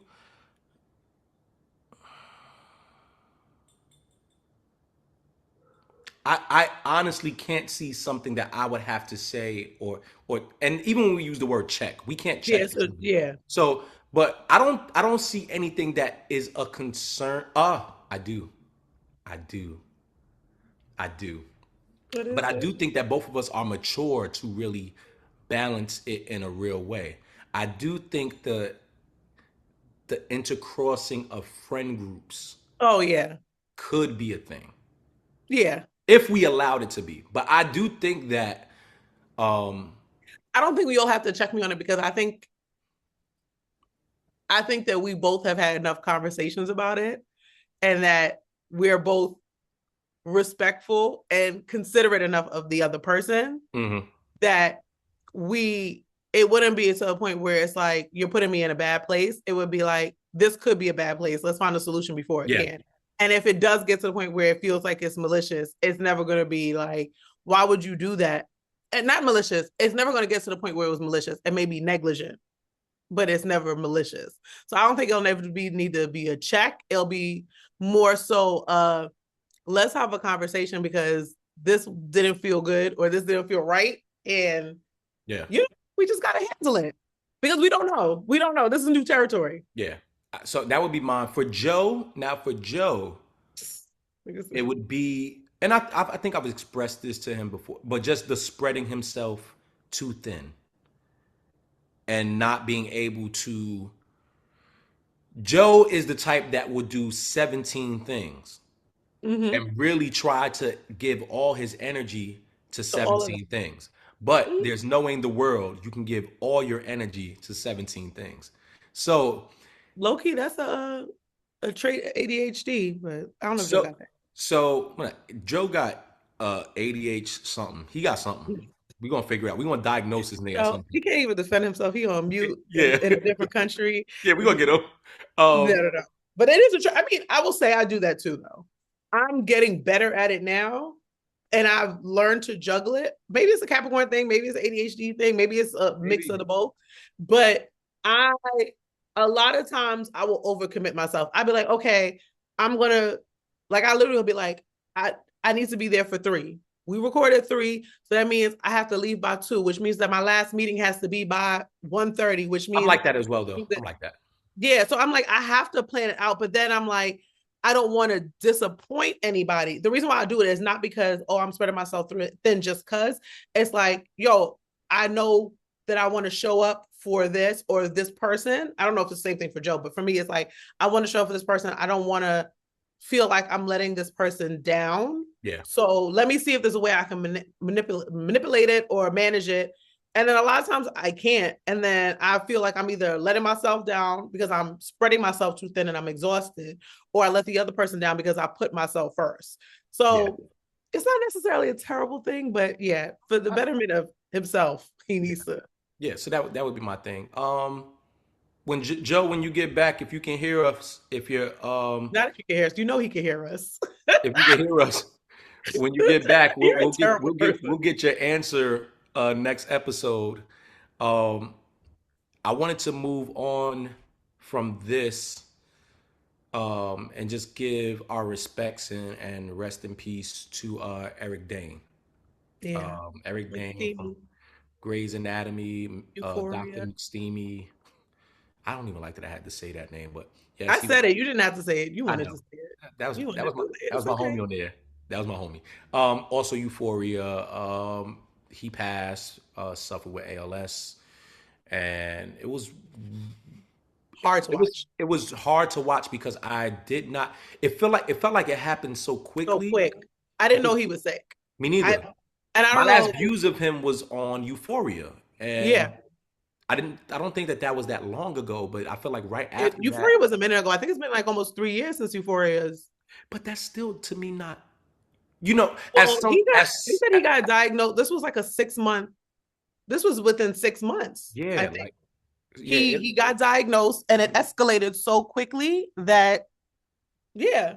yeah, it was a lot. It was a lot to watch. Mm-hmm. Him, you know, he put out his Letter uh to his daughter. letters to his daughters, and there he So was. I don't think that, and I don't know, correct me if I'm wrong, because you would know. Ginger, my dog is over there sleeping her life away. That's Okay. good. Ginger's stretching. You That's know the good. stretch that makes you look like you possess? That's what she's doing. And I'm like, she really don't work. And she's living like, and I understand why my parents used to yell at us. Like, Yeah. Why get you your look ass like up you and come sleeping clean. Imagine working overtime all these hours sleeping and that then good too? you come home tired to clean up, do anything, and you see this thing that you trying to provide for sleeping like that. Mm.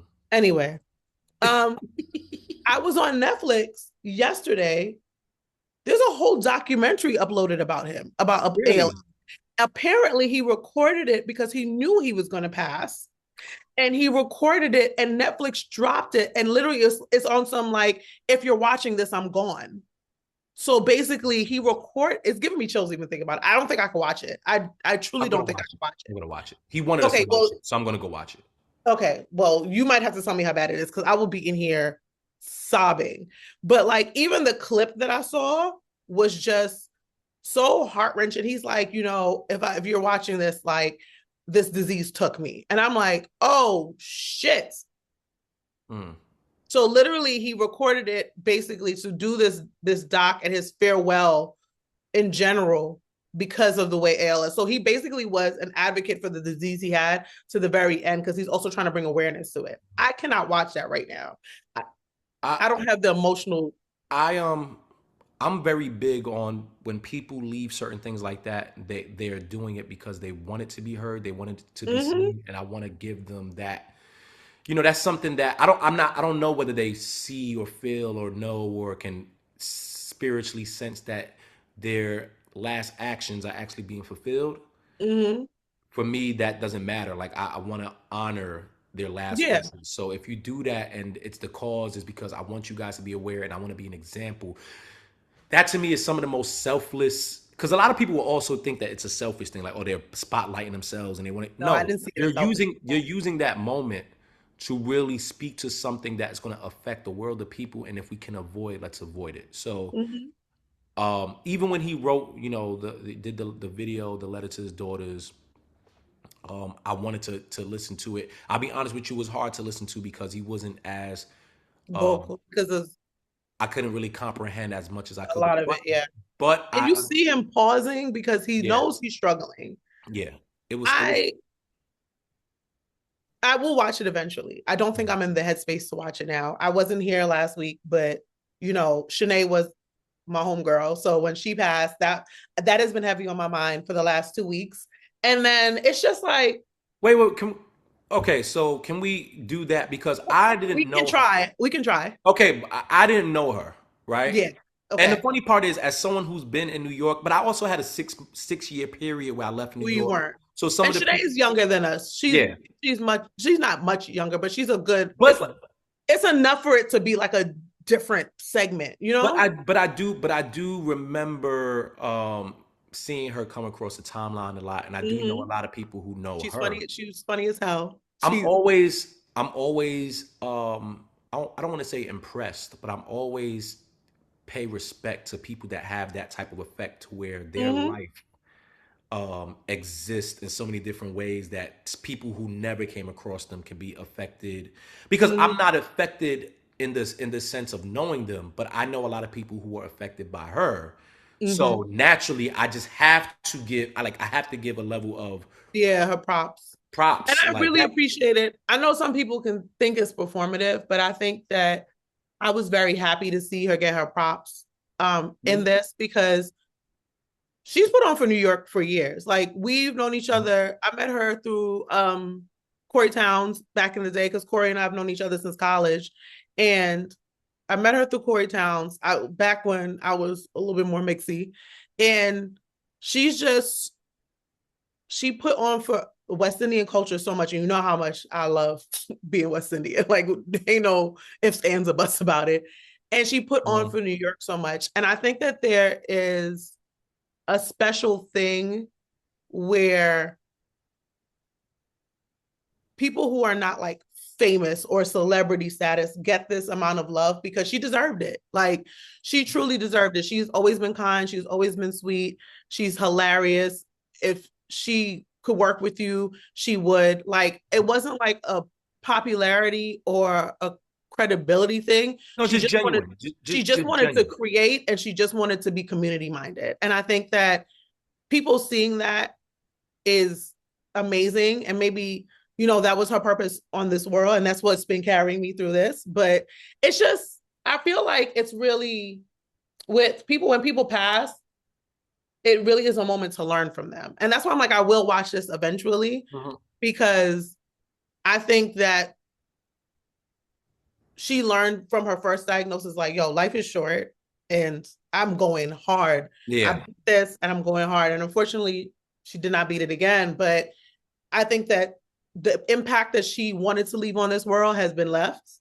And that is the thing that is making me like thankful, You know, but it's still a lot. when you bring that up, because I personalize it in a different way, because Yeah, obviously. with me going through, and you know, people will go ahead and say, okay, well, you caught it early or whatever, and then I'm like, okay, Mm-hmm. cool. There's no reason for me to worry at this moment, but who's to say nothing can come back around? But I will say, like when people say children, when you have your kids, that's supposed to change your mindset or change your life or turn your life Mm-hmm. around, or you lose somebody. And I'll be honest with you, I love my kids, but ain't none of that shit changed. I Shut was still up. like there was more importance to life. Yes, I got more responsible, but I Mm-hmm. was still out on bullshit. And I was still, It didn't change your outlook. that moment of dealing and having to face my own mortality is, Mm-hmm.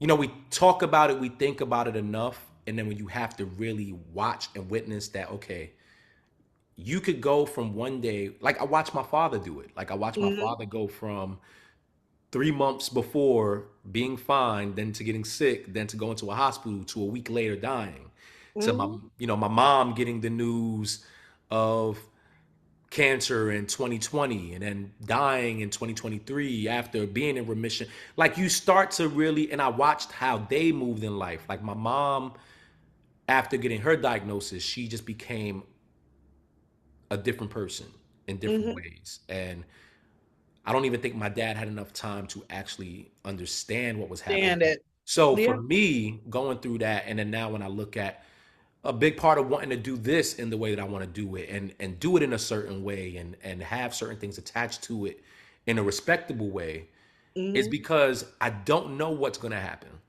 You don't.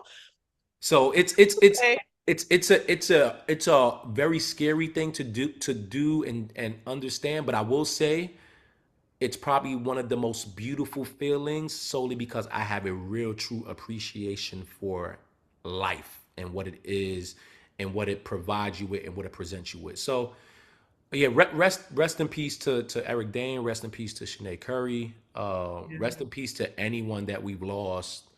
My dad's birthday is coming up March 1st. Mine is my dad's March 5th. Yeah, this time of year for me is just A little hard. Yeah. but it's not hard. It's It is. celebratory. It's It celebratory depends for for me. me.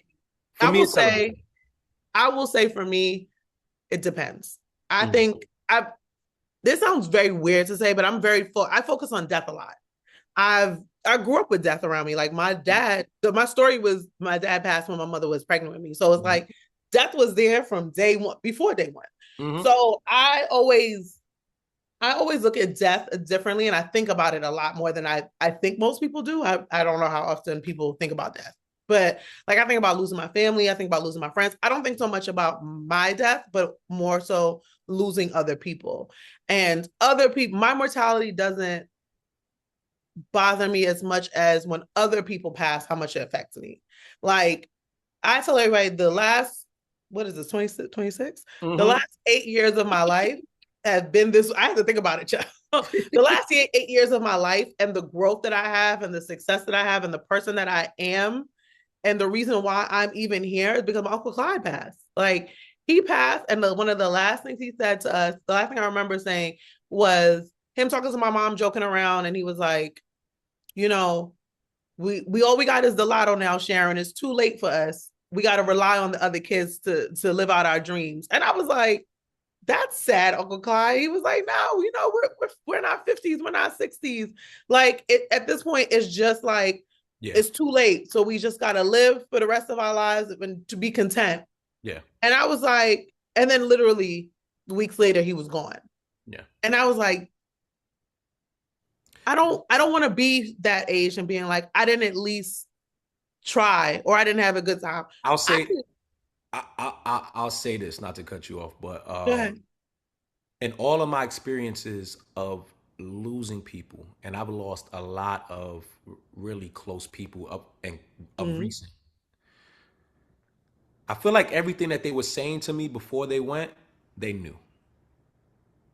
They yeah, knew. They knew. They knew that that time was coming. coming, They wanted to not say their last words, but they wanted to have last fond lasting impact. moments.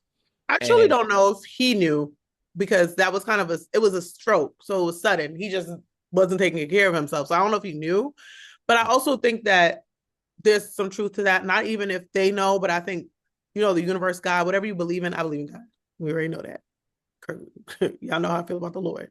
mhm. Me, I'm fasting right now because of the Lord. This You know, is so fun was this was funny. salsa water, y'all. My little sister, salutes my little sister Melissa. She's and me and my older sister, not joke, but we kind of like make our little jokes. But she's gotten really of recent really in touch with her relationship with God. God. Mm-hmm. She's church, she's passing it down to the kids, and at first I didn't think about it at all. Like I really didn't take Mm-hmm. the time to like think about what that meant for her or what it means in totality. But um, I also remember my mom being like that, Mm-hmm. right? and me being annoyed by it. Really? My mom would always, while she was living, always preach, Emanny, you got a boom, boom, boom, and God, and I'm like, Mom, I ain't got time to hear that, right? It took for her to pass for me to appreciate a lot of what she said. And I get bothered by that because a part of me would have liked her to know that some of the things that she did say did have an impact, but I was just so caught up in my own fake beliefs at the moment that I wasn't willing to like hear it out. So while we tell, I do like the fact that my sister is following and that type of message that my mom passed along. Even if my mom didn't do it to the highest degree, my sister now able to take it, find the comfort and find the faith that she needs within that. It probably makes her feel closer to your mom too. Oh, a bunch of different things. So it's nice to see people find what makes them whole. And when I look at certain people like, Eric Dane, or when we talk about Sinead Curry and all these different people who went through these things, I feel like their last moments, they found whatever they needed to find to make them whole and make them comfortable transitioning into the afterlife. But to find it at that point, but I feel like that point is what gave it to them. And I catch-22. Yeah. So, but I do like the fact that, sister's healthy, kids, everything. You can enjoy that and give it your all now. I have off of here, I have a perception of my life and the destination and the roads that it's taking. So I treat life differently today than I've ever treated it before. So I get it, but I would have liked to have this level of thinking early on. Yeah, I definitely. I think we all do. I think we all wish we were smarter, wiser when we were younger. But I think that also the bad mistakes and all the nonsense that we did gave us this level of wisdom. I don't think that wisdom is really given to you; it's earned. So we had to be knuckleheads and poop-putts to get to this point. I'm still poop-putt is Teddy's word. That's my favorite word to use. I'm still out here poop-putting too. Yeah, I'm a big poop-putt. When I tell you, I be talking so much shit. I'm a big fucking iffy. I was about to say a West Indian word, and it's gonna piss me off because you're gonna try to say it too. But there's no. How it go? Say it. How it go? There's two words that I really gotta say. I'm a claffy. That's a Jamaican word. That's not really an Indian word. They're Jamaican words. Claffy. Claffy. CLAFFIE or Y, whichever way. Claffy means like you're a clown. You're an idiot. Okay, claffy. Okay, got you. And then also yam head. Like yam. Yam head. Yam head is one of my favorite Jamaican words. What's a yam head? It's like a girl who's an idiot for a man. One big yam head. Yam head. Okay. You see, I told you not to say it. Hold on. Let me try. Are you about to call your cousin? I want to call somebody a yam head. Hold on. Go ahead. Hold on. This is actually my fault. And I to y'all watching, I'm not even gonna try to blame this on him. I know that this is my fault. I think my friend Bree, she's a publicist. I think she's Caribbean. I just want to make sure. I said it's Jamaican. It's a very Jamaican word though. So if she's not Jamaican, she may not get it. Bree. Yes, darling. Are you Jamaican? Yes. If I call you a yam head, what that mean? Bomba clot, look at her face, she mad.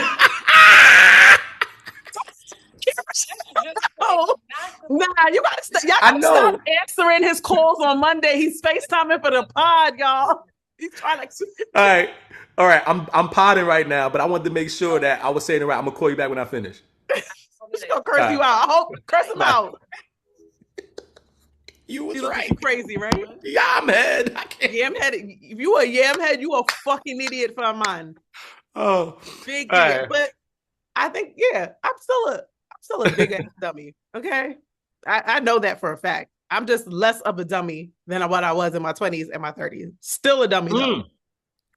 To transition from this great talk, and it was a great talk, and I also want to once again say rest in peace, Eric Dane, rest in peace, Shanae Curry. Salute to J. Cole for popping out to Shanae Curry's event as well.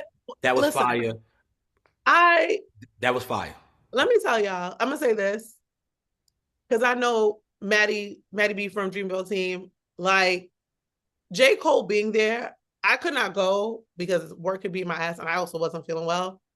J. Cole being there really like made me cry. And I have been crying already, but him being there, because I'm just like, again, it's just showing now, even though she's gone, I 100% believe Shanae is seeing everything.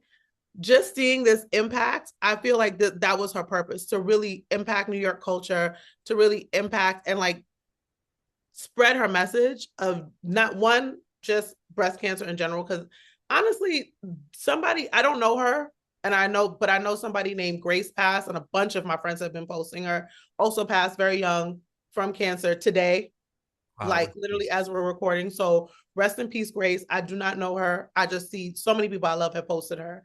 And I'm just like, I feel like the cancer awareness needs to go up, because a lot of people are getting cancer in their 30s, their 40s. Like, I don't remember, and maybe because we're older now, we see it, but I just don't remember it being this young when we were younger. So I do. Okay. I do. See, I know people have died young from cancer, but I'm just saying so many. It took some of rest in peace, Ice Pick J, somebody that really helped me get into this business. Rest in peace to my brother Rich, who just passed. Mm-hmm.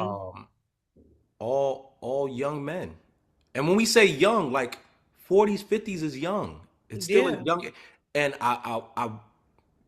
Ice Pick was healthy as like worked out, always out moving around, and to see him pass that way.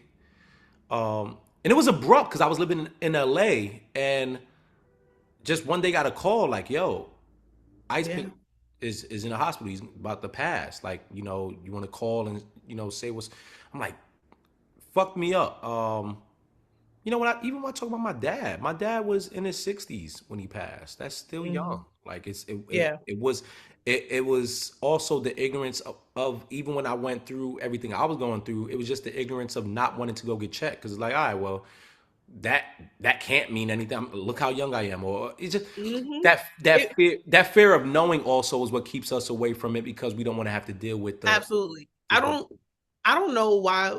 I don't know. Maybe I don't. That's a good question, because what made me associate cancer with an older person's disease? No, it's not. I don't know. Honestly, my godmother, she passed when I was 6 from leukemia. If I was 6, she had to be 30.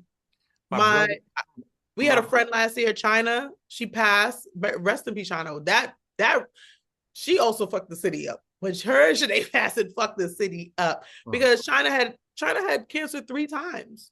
It'd come back and we didn't know. Like, I don't want to dwell on this, but I do want to say, if you take anything from this conversation, please be vigilant about your health. Yes. Please be vigilant about your wellness. Like, I understand, everybody is busy. Everybody has a lot going on. There's a time where people are losing their jobs left and right, and you may not even have insurance. Apply for the Medicaid. Yeah. Do the things that you need to do. Do the at-home test. Pay attention to your body, because literally, unfortunately, nobody is immune. Yeah. Like, nobody is immune.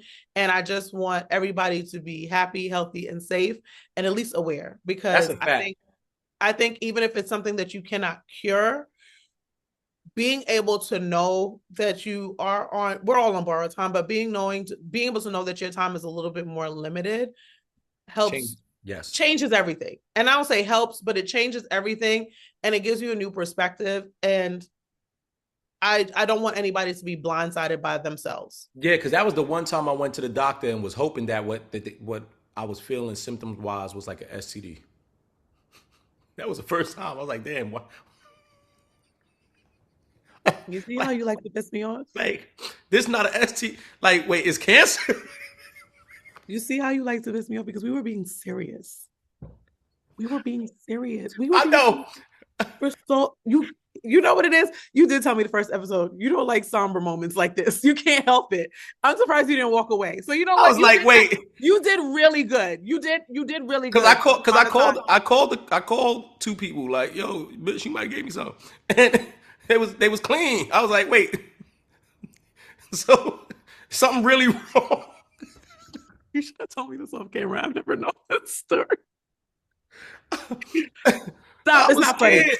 I was scared. Like, all right, listen. I wanted to just switch up the I know.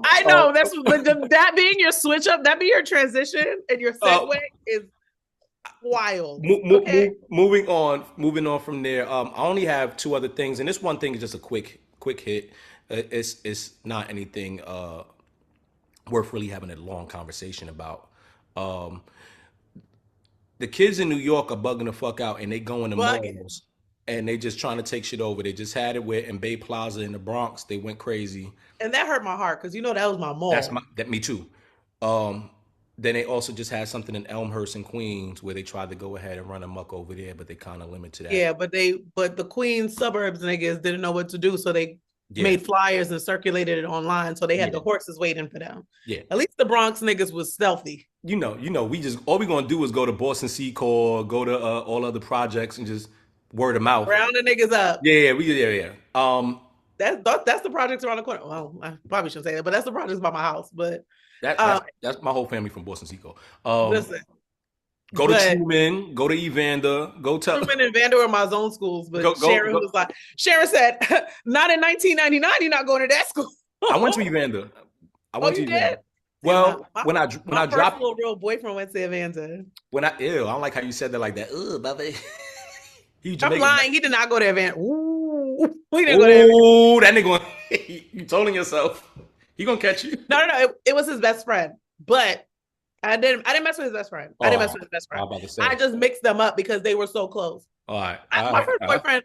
I never cheated on my first boyfriend. He was such a good man. He really wanted to get married as soon as I graduated high school, and I was like, absolutely not. And that's why I broke up. But from last time I spoke to his little brother, he's living an amazing life. He has a wife. He has kids. He got what he needed, just not for me. I was a terrible human being at 18. So. Well, these kids are being terrible little human beings right now. Yeah. No, they need to get jumped. Kids, y'all need to stop. Y'all need to go relax. I get it. What? No, I don't get it. Well, no, I do get it. I do get it. I don't get it. Where's the fun? You do? When I was a kid, we did a bunch of stupid things out of boredom, out of just the case of just getting frustration off, out of just being rebellious. Yeah, we did things. No, maybe I hung out. Also think that I was a little bit, again, not sheltered, but like. So and sometimes even being sheltered is what leads you to want to do something. To the nonsense. Yeah, you're right. Yeah. I just don't feel like I'm lying. There was time niggas was slashing tires. Yo, listen. I was lying. I'm lying. I'm being a hypocrite. They would definitely do that shit when we were younger. We need a new Boys and Girls Club or something. We need something. No, they closed the YMCA's all over the place. We need something for kids to go do and have a good time. And but yes, extracurriculars, please. My last thing that I have that I wanted to talk about was DaBaby. No, we got two things, don't we? What else we got? I'm lying. I don't know. Look at you. What we got? Oh, I know. You know what it is? Because I got ADHD, y'all. I'll be marking them off as we talk about it. I do too. I usually delete them or put a strike through, but I guess I haven't been deleting them. So in my head, we still had 4. And I'm like, no, we good. We did all of them. Yeah, we good. We good. We bogged that. We did that. Sorry, y'all. DaBaby recently has talked to Big Bank and salutes to Big Bank. I enjoy his interviews. He spoke about why he fell off. And it was voluntary. And it was voluntary. He said a big part of it was because he feels like a lot of people sell out and they start doing and embodying things that just went against him as a person, and he just couldn't do it. That's me prefacing what he said. He said a whole bunch of shit. I'm gonna go find out. I'm letting you go. Go watch Big Bank's interview with him, and go support his channel. I have a very simple take on this. Go ahead. I want you. Go ahead, you first. I'm gonna lead with it. DaBaby, a part of why you fell off is you were saying some things that went against the LGBT, which you know Yeah. sure was going to get you some pushback. You also had a lot going on with your baby mom at the moment, the Danny Lay girl. You had a lot of other things that you might have should been questioned about that people kind of let pass. The music at a certain point kind of got stale, and you found the way to go ahead and reinvent yourself musically. So that helps now. But the reason why you fell off is because of some of the things you were doing. I need people. Did he not say if you didn't show up with HIV or AIDS today or any of them other sexual transmitted diseases that can kill you, put your phone lighter up? Yeah. I need us as black people to stop using our blackness as a reason to get away with some of the ignorant shit that we did. No one was trying to get you to sell your soul. Or maybe they was. Maybe it could be possible, right? But from what I saw in the public and from what you were displaying, it was some fall offable reasons. Like you don't get to go ahead and say some of the things you were saying. You don't get to display some of the things you're saying. And don't get me wrong, you make good music. Not even gonna lie. But it ain't hitting enough for us to have to fucking stick around with you. Like, No. He's not giving Jermaine. He doesn't give Jermaine. He does not give my GOAT, Lil Wayne. He don't give that at all. At all. I didn't get a chance to ask you about that too. Go ahead. Say what you got to say about the my top DaBaby. five? No. I didn't get a chance to ask you about because you weren't here last week. Oh. But I'll let you say what you have to say about DaBaby, and then I want you, because you said Lil Wayne is your GOAT, but Lil Russell had said that he listens back to Lil Wayne's music today and he had a disdain for it because he wasn't saying shit. So please address the DaBaby first, and then give me your take on that. Absolutely.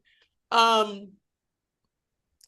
think that everything you said is accurate. I think in his mind, him not selling out is him not apologizing for the remarks that he made, not sexist, but the derogatory remarks that he made against the LGBTQIA plus. I gotta make sure I say it right.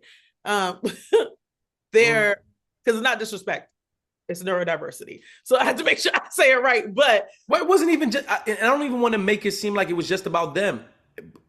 It wasn't about anybody. But that community is just not affected by some of the remarks he made. No, but he also said other shit about them in that, time period. That's just the STD, the AIDS, HIV thing wasn't the only thing that he said at Rolling Loud. Yes. And the thing is, it's bad enough that people overlooked how he was treating his baby mother before that. It was a wild, very, very, very public thing. Well, I don't want to go ahead and do too much. I'm not saying anything crazy, but I do think that I don't think it was wild. I think it was wild. It was very public, and a lot of people brushed it under the rug as just nigga shit. So he was able to slide past that. Like, oh, the nigga just a nigga be a nigga, or she's silly too, or whatever. I don't know what you're about to say with that, and the way you're hesitating makes me feel like you should think about how you say it. So I'm gonna just keep going. But I think that could have been worse. And, a lot of people just kind of was like, oh, they just beefing. It's entertainment shit. It's all on open. But then when he did that Rolling Loud shit, niggas was like, okay. Yeah. Okay. You're bugging the fuck out. Yeah, you on bullshit. You're bugging the fuck out. And I think that in his mind, the fact that he didn't apologize or he didn't address the way that it could have made people feel, the LGBTQIA plus community, or people who have these diseases in general, or anybody who's just offended, fuck it. Yeah. He thinks that he didn't conform to the standards. No, you are an ignorant nigga, and you are not apologetic for being ignorant. But you think that what you're saying is because you're saying it, it's okay? No, fuck out of here. Ignorant. Yeah. So, yeah. He I will say though, Spotify threw a few of his songs. No, he got some shit On my shuffle from his new album. I said, hold on. No, his new album's good. Hold on. He's good. good. No, he's good. He got a little TikTok song, so he's getting the money for the TikTok song. But he got that song, Baby Daddy. He said, "Don't call me baby unless you're gonna put the daddy after it." I said, "Hold on, see what you did there." But I do want to also just say, and I am now at the point, because there was a time and place where you could be the most ignorant of people on earth, and as long as you gave me some good music, I didn't give a fuck about that. 42 today, I don't feel the same way. Now when I say I'm 41 and I say damn, and you say damn, you see how I didn't use that as an opportunity to talk bad about your age? Because this is the year you turn 43 as well, by the way. Just want to also throw that out there. I do. Go ahead, continue. Okay. I do want to say that I wanna be able to hold people accountable for their bullshit, and not always have to attach it to the industry having a goal to paint you a certain. If you say bullshit, even if it's something that you really feel is true, cool, you can feel that.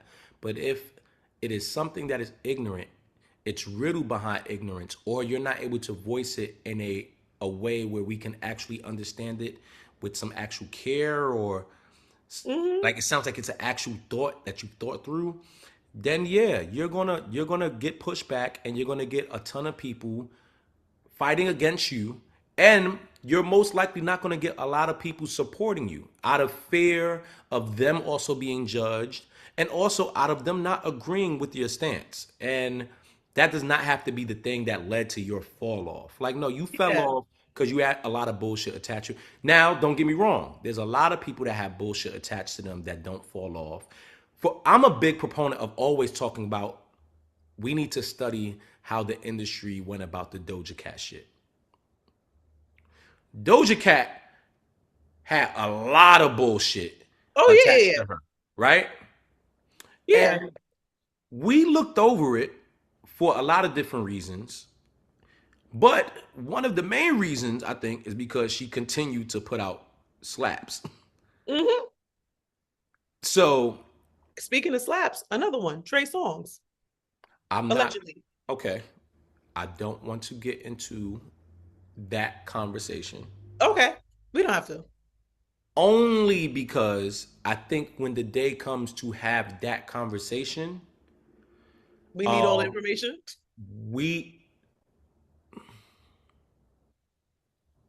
Yeah. Okay. Yeah. And I love Trey Songz. I'm not saying this. I'm one of the hypocritical people who still listen to Trey Songz. I can't listen to him like how I used to. When I used to be a Trey's angel. Well, listen. But I understand. Accusations is accusations. With Diddy, before any of this stuff actually was visible and saw, it was accusations. I left it where it was at. Where R. Kelly, I don't necessarily need the proof, but I'm one of those people where I'll take it a step further. I'm one of those people where I need the proof just for me to speak out loud about it. Okay, I can see that. I'll have my own thought about it within my own brain, within private conversations, but the moment that I decide to really take a stance is because you have research and some evidence backing it. That's how I understandable. I think that that's not always the best case, because obviously, and we don't have to get into this conversation with him specifically or this conversation at all. But I do think that is part of the issue in general, because some people automatically believe, and I'm going to use quotes because not everybody is a victim. They'd be like, "Oh, I believe the victims always," but some people are not victims; they're making up stories because it benefits them. Also, if you're like, I need to hear all the information, that's when people feel like they can't come out, because they're like, I don't have anything except I don't have evidence. All I have is my word. You know what's the good thing? There's also detrimental. What? You know what's the good thing? Smiling and it's gonna piss me off already. This is the good thing about my life. Okay.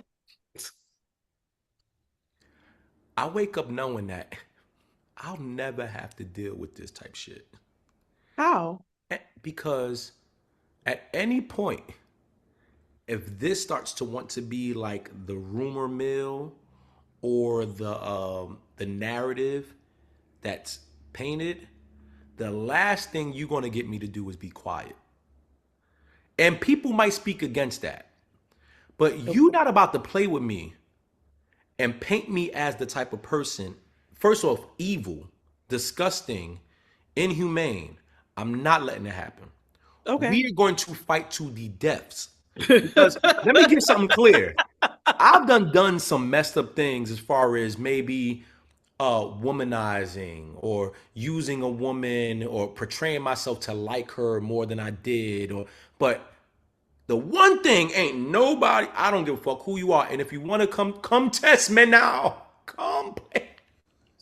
Bomba. Yo, yam head. No, the yam head has to do with whatever. The one thing I will never allow to be painted and continue. I will go to court. I will lose everything. I will be out in the street picketing for myself before I will allow someone to play with my name with that. That's something I speak. No, that makes sense. I thought you were saying like it can't happen. Like nobody can lie on you. No, it can happen. No, it can every day. No. I mean, I had a girl try to play like that, but she did that because I fucked a friend and. See, I want the women to stop doing that because like we're taking the credibility away from the people who really have been in this situation and all they have is their voice. But different conversation, different day. So I think that we like you were saying with DaBaby, we pick and choose. I don't know. I do think that he got a few hits. I did listen to them. I'm not even gonna lie.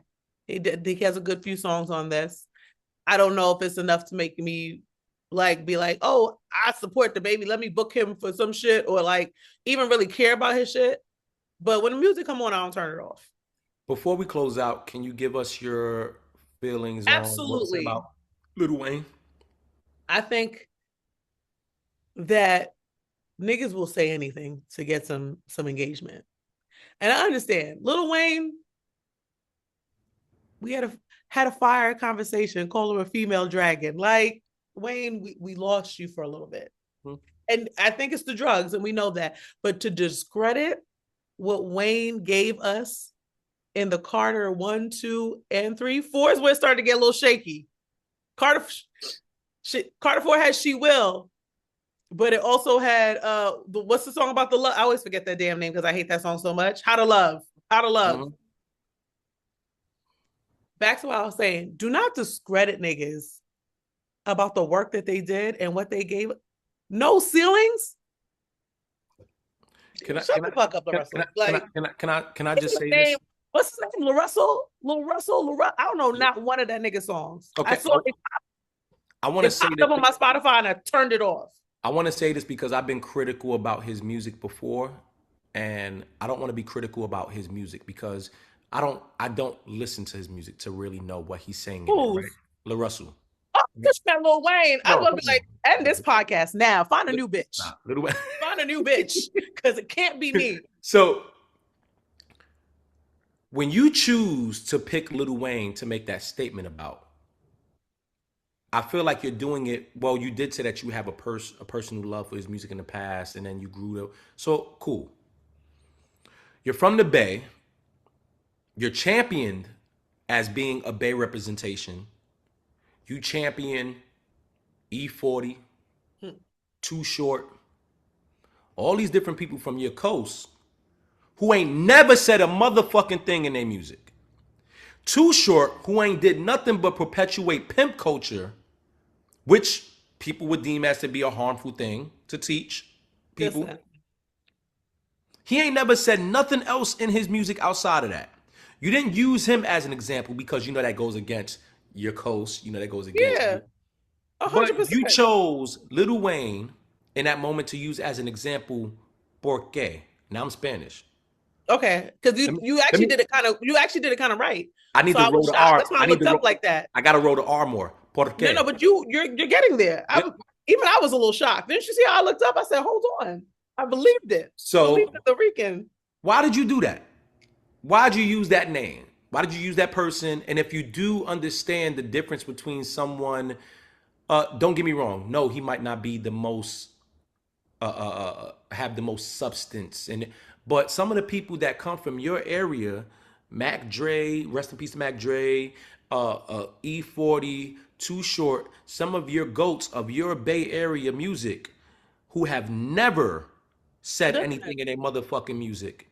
E40 said Jesus Christ had dread, so shake him. And you gonna talk about Lil Wayne? Yeah, like Get the fuck out my face. I need you to get the fuck out of here. Yeah. I like what he does as a person when it comes to involving the kids in his music and stuff like that. But if your hip hop Harry ass don't stop going ahead and critiquing, you don't get to go ahead and critique Lil Wayne and the substance that he has in his music when the people that sit right next to you who are the forefathers of your sound that you still champion, that you want to sit next to and you want to be considered they ain't said a motherfucking word in this goddamn business. You want to be one of the Bay greats. And stop. And I think, again, cut it out. I think because, like I said, I'm trying to find a way to word it. I think that Lil Wayne was an easy target right now because in the last few years, Wayne has not produced the level that we got from. He's been producing, but it's not what we fell in love with Wayne for. We fell in love part of 1, 2, and 3. Fireman, Hustler's music. That's what we that's the Wayne we fell in love with. That's the Wayne that put him on GOAT list. No ceilings. His being able to create Young Money and do all of that. That's what put Wayne on our GOAT list. I just don't want no nigga who got 40 plus projects out that we don't know nothing about and don't have no 40 plus projects. Yeah, I don't. You got a project for every year I've been alive. Yeah, I don't want you talking about Lil Wayne's substance until you address your own area's sound and substance from the goats of that era and that area. Don't do that. Absolutely. I don't want to hear it. And if you did that as well, then I could respect this conversation. I could respect it a little bit more, but it felt like Wayne was an easy target because he has not put out the Wayne that we have come to know and love in quite some time. But again, do not disrespect and say he wasn't talking shit. You just wasn't listening, bitch. And he said that in his fucking rhymes. Yeah. I'm with you. I'm a that was all. That shit hurt my heart seeing that. Go ahead. Sorry. What you about to do now? You looking at your phone? Oh no, I was just texting somebody. I want y'all to know. One of these days, I don't know what I'm gonna do. But this nigga pisses me off. I know, like, as we've been on this podcast and y'all have seen this friendship develop. This isn't fake. This is how I talk to the nigga. When the nigga calls me, I don't say hello. I said, don't call me and piss me off. Don't piss me off. That's literally, I don't say hello to the nigga. As soon as I see the name pop up on my phone, I'm either laughing already or I'm saying, don't call me to piss me off. Because listen, let me tell you, we've had a couple of moments where you know when I call you exactly what I'm calling you for. Fuckery. Nigga said, I said, don't. Literally, the nigga called me. I texted him something yesterday because it was some random shit. And I was like, let me just check something out. I texted him and he kind of like brushed it off. He's like, no, I don't know nothing about that. I'm like, all right, cool. 10 minutes passed. I see his name pop up on my phone. I literally picked up. I said, don't call me with don't piss me off. And the nigga calls laughing like that because he knows he's calling to piss me off. Yeah, no, it was funny. So I just want y'all to know when I say these things, one, this is because this is how I talk to my real friends. But also, this isn't me being fake. This is literally a friendship. He pisses me off on a regular basis. Listen. And you know what? There's people in your life that you got to enjoy pissing off. Sio is easily becoming one. No. Yeah, but I will say that's my brand. Literally, that's my. If you aren't pissing me off, we probably aren't real friends. Like if we're being too nice to each other, there's not a real friendship there because it's too jokey with me. I'm so unserious. Just letting everyone know, we will be back in the studio. Hopefully next week. The snow is supposed to snow for the rest of the week, but I think it'll be done. Joe, you still there? Still here. Oh shit! All right. I almost started singing Tisha Campbell. I found some Wi-Fi, yo. I'm still here. I found a couple bars.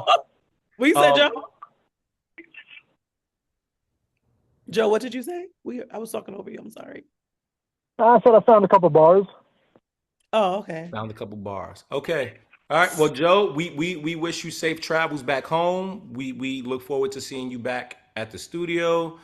I don't know. I might be stuck here. There is literally no flights available.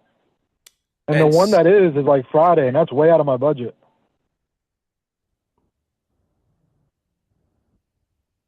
Joe, I want you to know something, right? All right. See, this is when this is when I get into my fucking bag of who I really am as a person. Because you know what the funny thing is? All right, so let me explain something to y'all.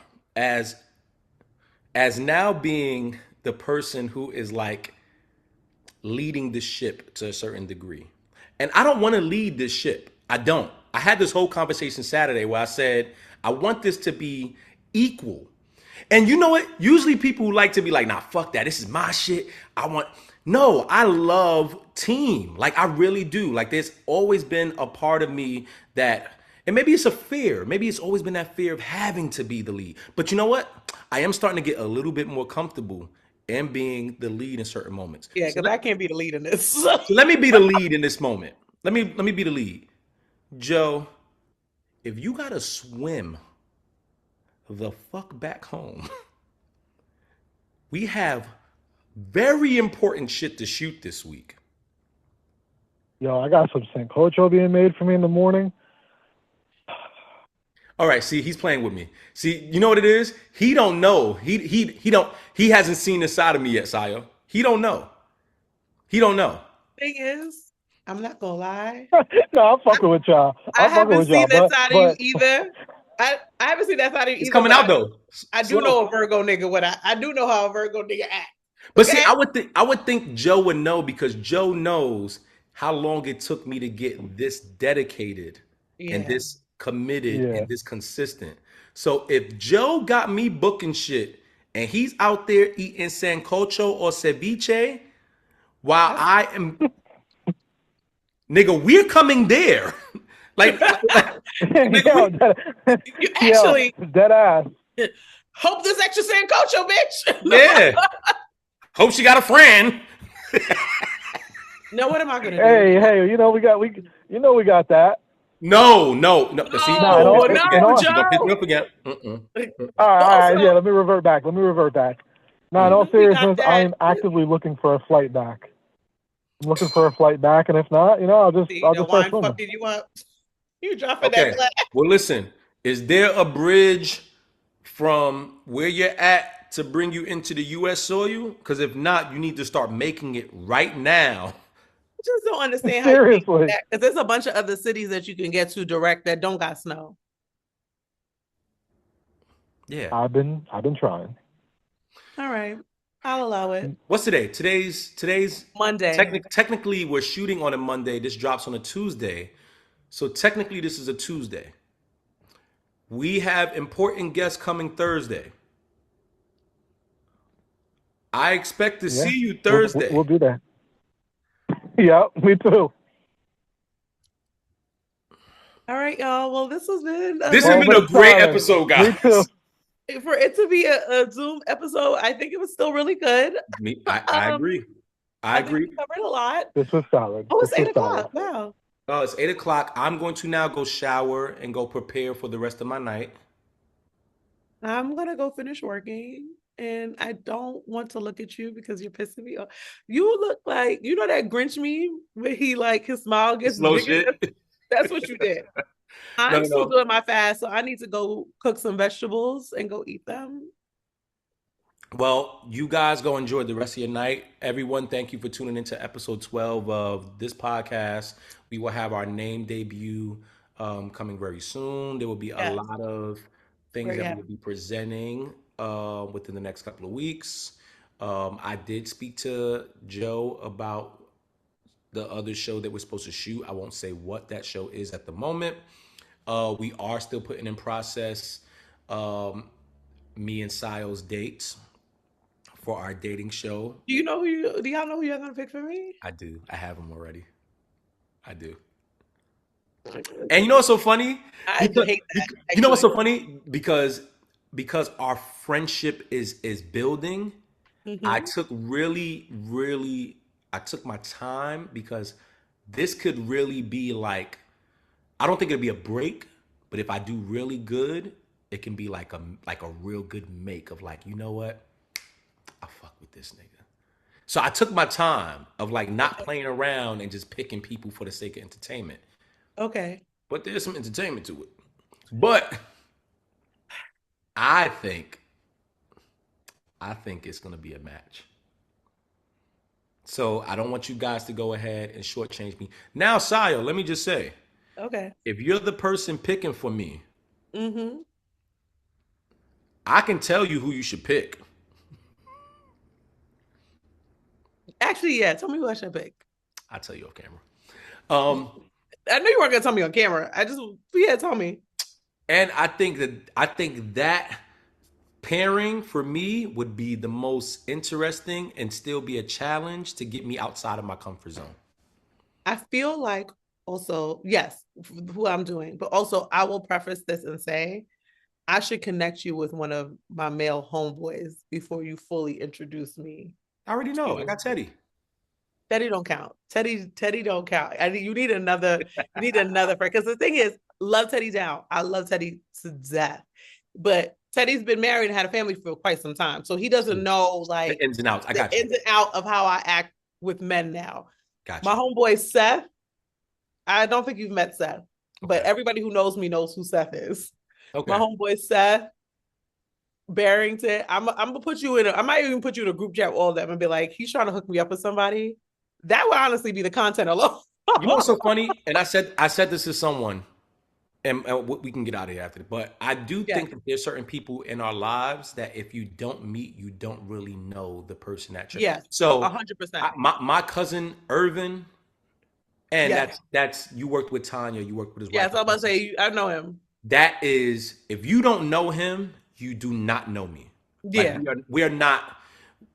We're cordial, we're cool, but to know me is to know him. Yes, I have a core group of friends like that, and it's like, if you have never, like, my friends always laugh because they're like, you know, a lot of people, and I don't know who's your real friend or who's like just pretending to be your friend or just like they know you.